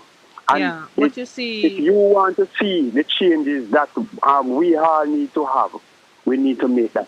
But those kinds of projects, those kind of programs, and put it that way, because they're so, it's so much about moral suasion and social intervention, there's an extent to which you can't police it. It really requires partnership. It requires some amount of consensual involvement. And when you get that done, it is sustainable. Yeah. Because it's something that you want to do for yourselves. And that is an important place. I believe we need to come to as a country that we say, boy, this is the thing, and we're going to fall in line. Because when we look down the road, we see what is coming. We see the train coming. And a lot of us don't want to be hit by the train. So we say in order to make a shift come off that track, we've got to buy into it and let it become our own new reality. Pastor, just like how COVID and then say lockdown at such time, we need to put some of that in place right now, forget the good things happening. Just make sure it is a good thing, but not. I know it's a dangerous track I'm going on, you know. Because, you know. But sometimes maybe we have to just take it that way. We need a change in Jamaica. Yeah. We definitely need it. And without some drastic action, we won't be getting it. Yeah, I hear you. All right. I hear you. It really is a challenging. It's a conundrum. Yes, damned if you do, damned if you don't. It is just deciding where and when and how to make, because we have to have conscious persons to implement it. Yeah. Not persons who really just want to force down certain things, but we'll do it moderately as best as we can. With the right spirit, that word again. Because it's everything about the heart that you bring to it. Mm-hmm. Well, we're doing our part, and I thank you for contributing to it this morning. Your words have been well received. Okay, my brother. Is there another phone? Good morning. Welcome to the Morning Connection. Good morning to you, the host and listeners. Good morning. Morning, sir. I would like to ask you about 1, 2, 3, 4 short topics. Sure. The first one is Miss Minute. If I remember, earlier in your program, someone asked you about the people of Israel. This was in about February. And you said that the Israel people that are there, they are God's people and they are special people. Those were your words. Mm-hmm. And I still think that you are still of that conviction. That the Israelites are God's chosen people. Right, Mrs. You said that. Okay, yes, I believe that. That's what it is. That's how they are identified. Good. Mm-hmm. And all I would do is ask, if you have not done it, and later on in another program, at the time I heard we can discuss it, is that if you could check the historical facts about these people Now, when I say in historical, I'm not saying referring to the Bible. I'm talking historical facts that were written about the people that were in that area at the time, pre the time of 1901. So before 1901. 1901? 1901, not the year 1, in the first century. First century. Oh, so no 19. Good. You mean AD? So leading up before BC and so on, before the Common Era. That's what you're talking about. Oh, right at AD. Yeah. And coming down the line to just when Christianity was going to be declared, who really called us Christian, blah, blah, blah, whatever it is. All right, so you're saying the first century occupants of the area known as Canaan, because there was no Israel? Goodness, no. Yes, ma'am. And what these people had in their hands, and for how many years they had certain documents in their hands. Okay. I won't use whole of the time to discuss that. Okay. Good. The next thing is there was a conference of Nicaea, Pastor. Nicaea. Yes, conference of Nicaea. And the Western Christianity, as I conclude and see, is based on nearly the whole thing in its entirety, except one part where some say the Trinity, and there's a problem with the Trinity. Right. And and the decorations coming out of it. Yeah. It's good. And I think we need to re-examine that in order for us to find the root of our spirituality. Okay. The next thing is there was a man, I think you must have spoken about him. In Sunday school, I heard about him. His name was, they said he was the first missionary. And that would be the missionary to this side of the world. His name was David Livingstone. I have done some research on this man. This side of the world or to Africa? Well, that's what them said. I learned in Sunday school that he was the first minister. The first missionary. Missionary. You mean out of England to go to Africa? Well, let us say yes. Good. And what I've read about him and other books, I know that he was no missionary. He was on a mission, yes. I won't go into that today. Okay, all right. And the fourth point? I can say he's a criminal. Okay. And the last part of it now is what is happening to us present day. When there was some compensation for slavery, they enslaved people of Africa. Money was paid out to the planters and the church. My conclusion and comment, Pastor, is that what is happening to the young people is a re-examination of Christian religion and how it is being put to us and the practices left, right, and center, and what it actually did to bring the people of African origin. What it did to do what? What it has done to we, the people of African origin. Yes. Okay. And my last part is that's why I'm searching for this book.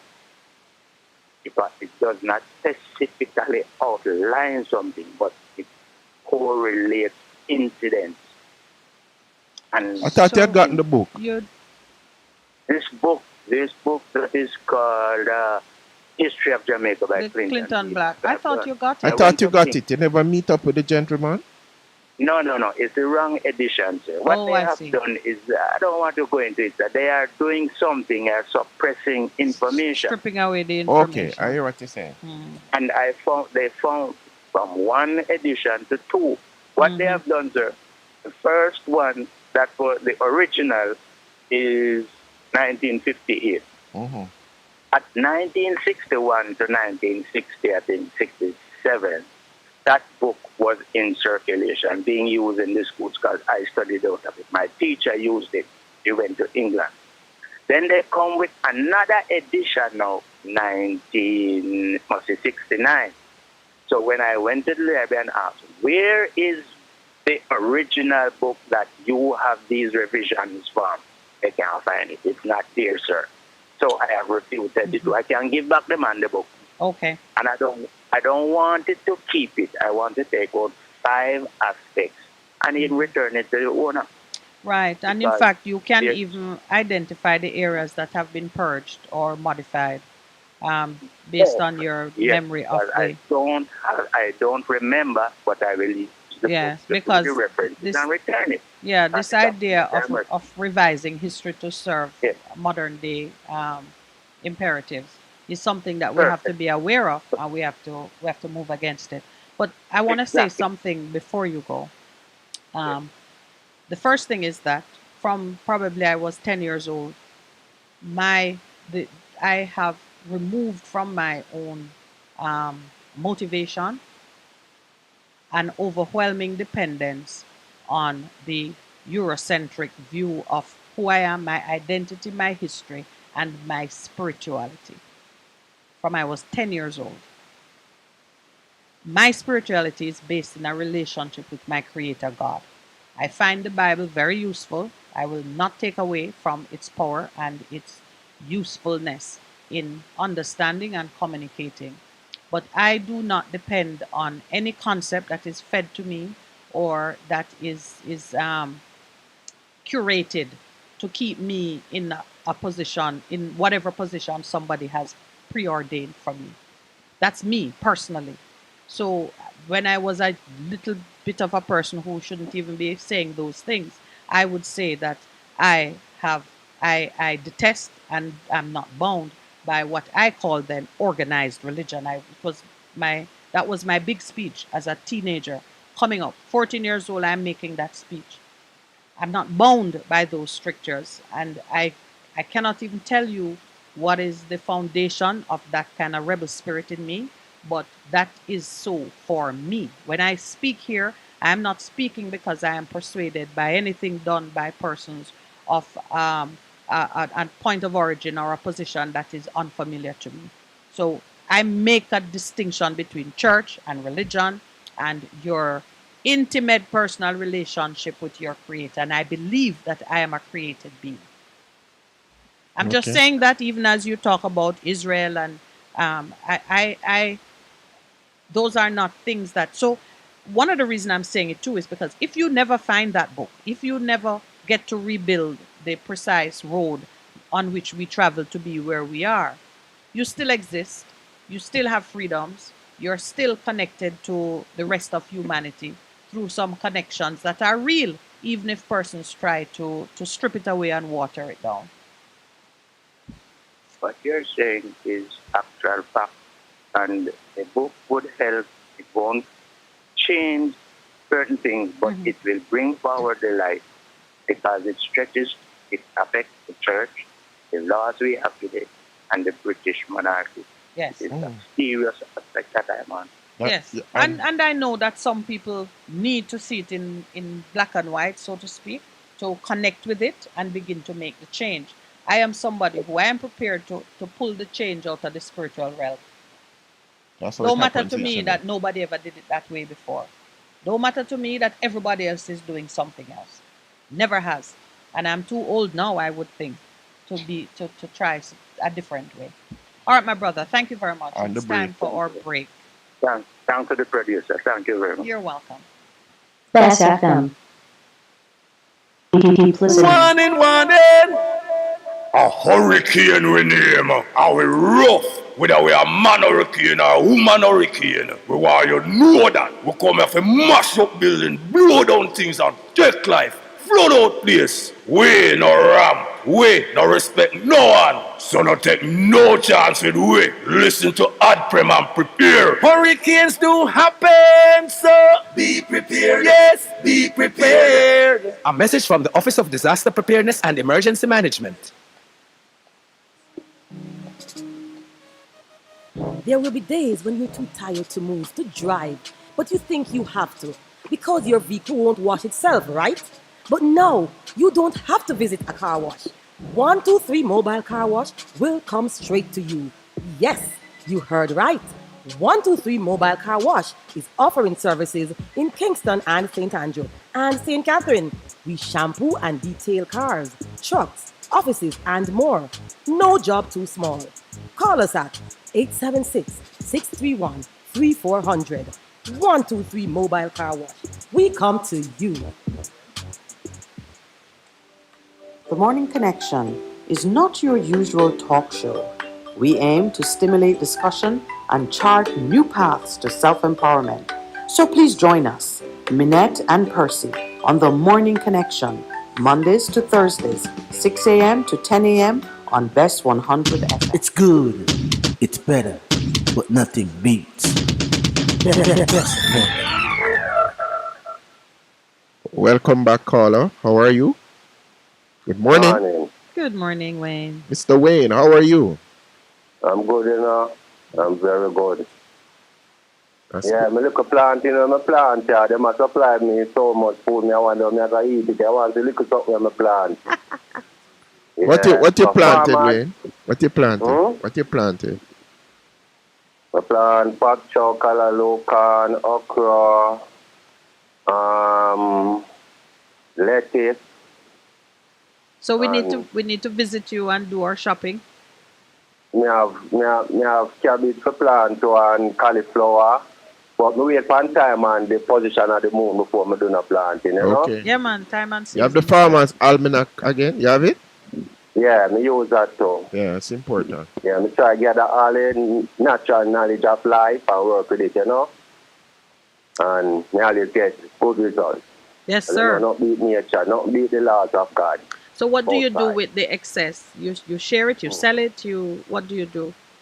I'm thinking about learning how to store them, you know. Yes, you need an agro-processing. I'm meditating and I'm going to go on some deeper studying to store the excess. Yes. As well as we can sell it too. You can barter. I was watching. All right. I don't know if I barter because I'm not really the meat eater. Okay. You know. So if when I plant, I plant every vegetable. I can't plant that I need. So in the end, I don't know I barter. Yeah, man. Because if somebody might. I barter too. Okay, go ahead, Wayne. I saw something was very interesting, but go ahead. I'm thinking about not the caller we just saw, but the one I called before him, right? Mm-hmm. Anyway, the point is you can't help nobody unless you help yourself first. You have to help yourself before you can help others, right? Yeah. Now, if the state of the world, well onto the country, is so deteriorated, so rotten, and so filthy, right? We'll still love to help and lift ourselves from the standard there and put ourselves in holy and good standard and pure standard. Mm-hmm. First, we who have the understanding and the brains of the know to gather together, unite to force, and start from there. Because they talk about 1660, they say you can start from one, you know. Yes, it begins with one. And start from the one, and from the one they will start the next one. Yes. Reach the 60, even more than 60. Yes, true. Right? So, and again, you have a lot of people where we talk to, you know, come in and black talk, but when it comes to the real action, getting the job done, enough time them fail, you know, them not have that understanding to get the job done. You probably have the thought, but we get the job done, them lack the understanding and the effort and the sacrifices we have to go through. And remember, the prime ministers and those in parliament, them have bigger force where I command them, you know. So it's not just them we are dealing with, you know, we are dealing with bigger forces, and they will come at us. Yep. If we will, by we will look corner, do we thing and speak or we speak, they will come at us. Much less if they say we are unite. Because moving on a national platform. They do not want to see us unite. So them say we are unite now. After them have people where go like them are deal with our development. When them come in, them start to try to lick out Pastor Percy and try to lick out Minette Lawrence. And you understand me? Yes, the real absolutely. head of the movement. So we have to properly educate ourselves on the whole And be prepared system for that. so that we approach it in the right way and know if we can. Just a while ago, you talk about yourself or you're 10-year-old. And when you talk, I remember Jerry Small, when you talk about from them little, I'm not the same spirit,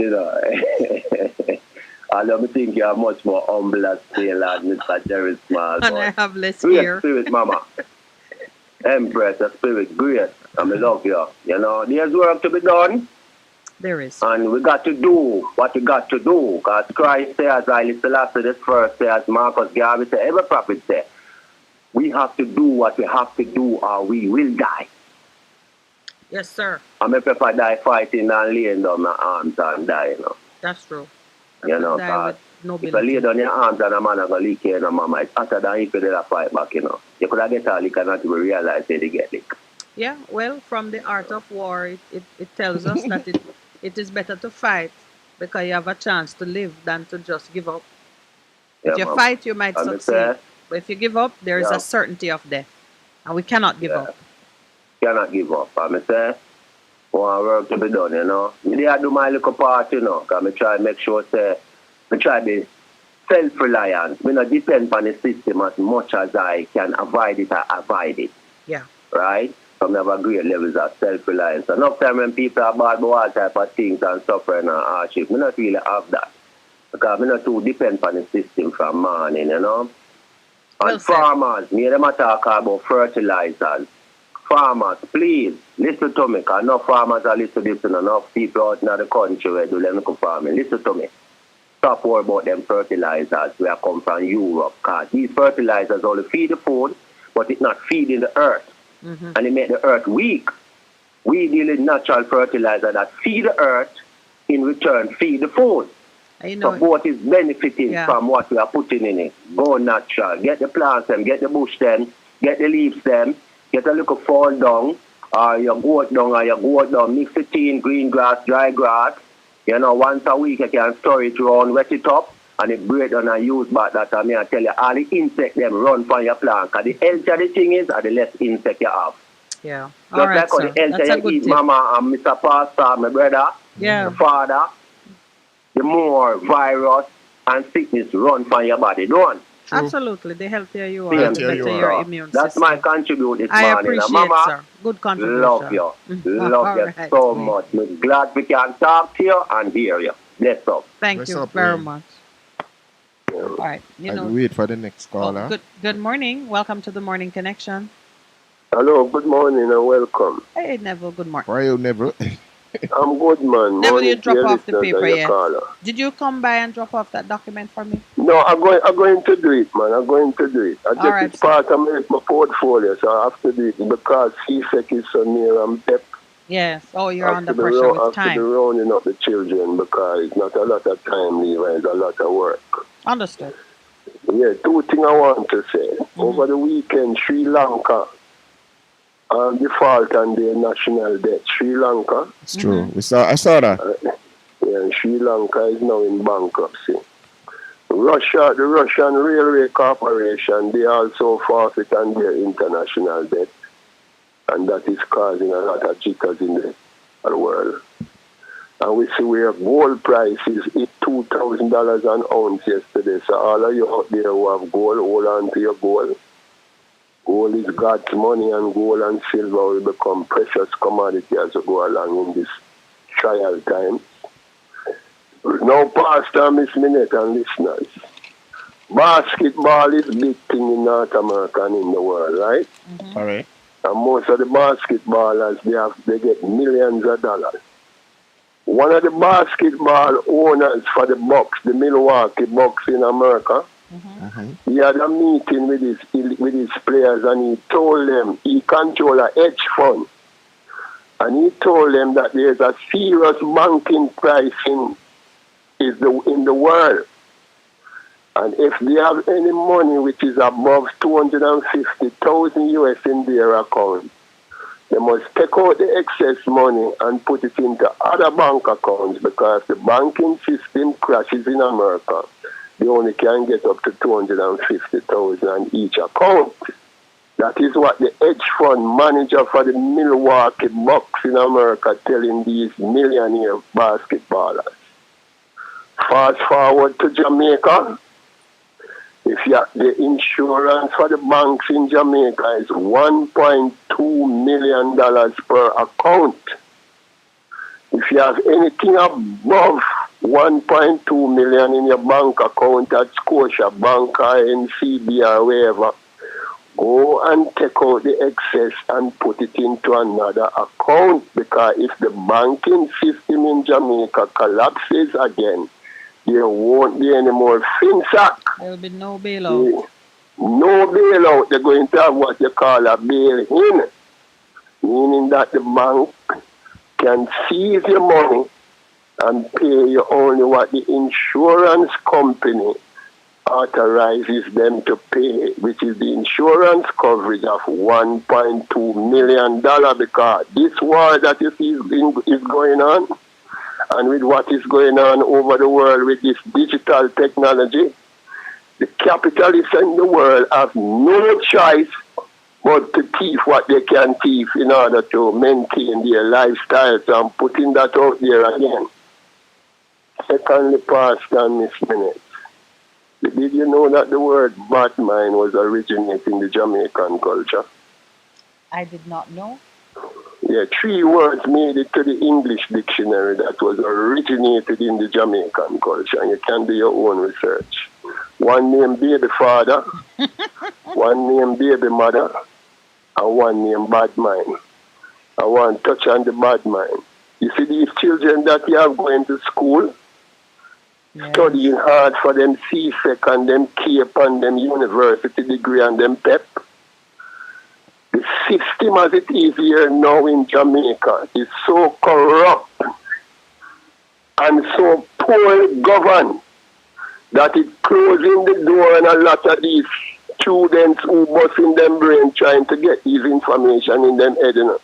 Because when you look at the financial district in Jamaica, most of your business in Jamaica is not registered business. Doing their financial account how they're supposed to do it so that the system can work. You hear what coming out of EPAC over the weekend, what they're telling you?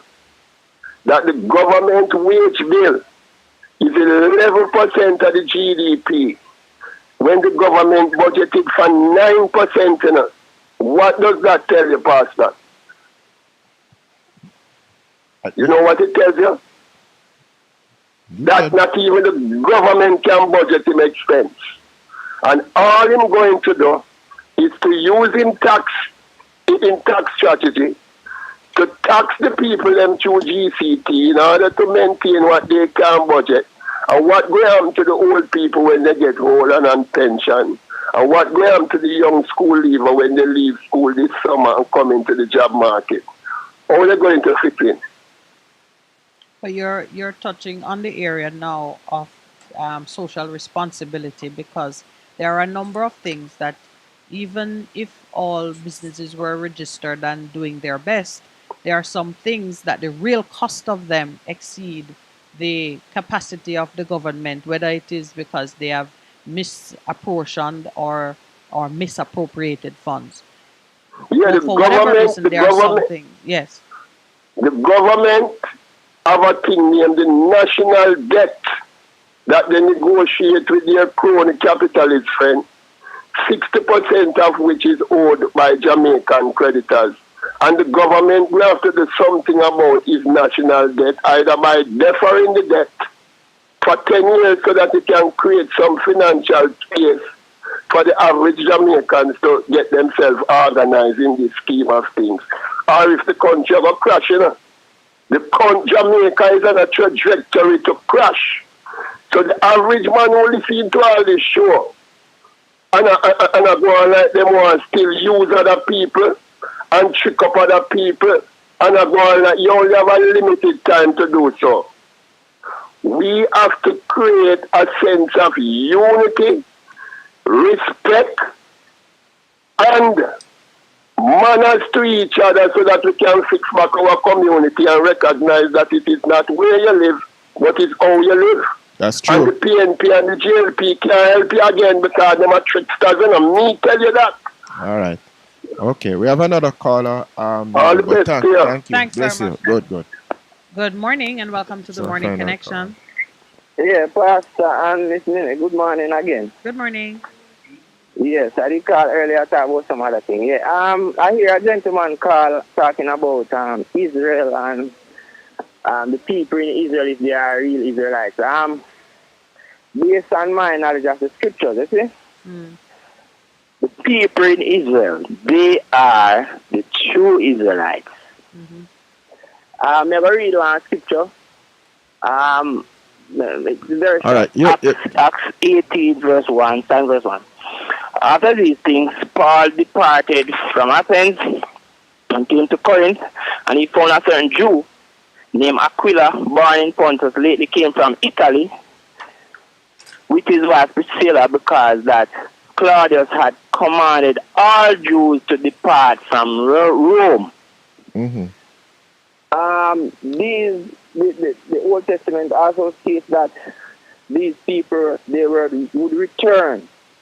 Okay. Would All right. return and settle in their land and be peaceful. Okay, but and stuff like that. just for clarity, what he posed to us and what he asked me to do was to look at who were the occupants of this area, the area known as Canaan, in the 1st century. Call it modern day Palestine. Yeah, because there was no Israel at that time. Israel is Yeah, but Jacob's new name. Abraham, God showed Abraham that land many years ago. We understand that. We're not disputing that, you know. We're certain about the geographic area. What he asked was to research, and he didn't say who they are. He just said, do a check historically to see the What was happening. identity of the individuals who were occupying the land at that time and what documents they had that spoke to their relationship with the land. So he raised that question for greater inquiry. So, but thank you anyway for taking up the challenge and sharing Yes, what but you know.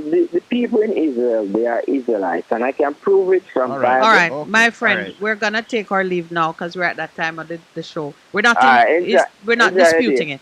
All right, my brother. Thank you very much for calling.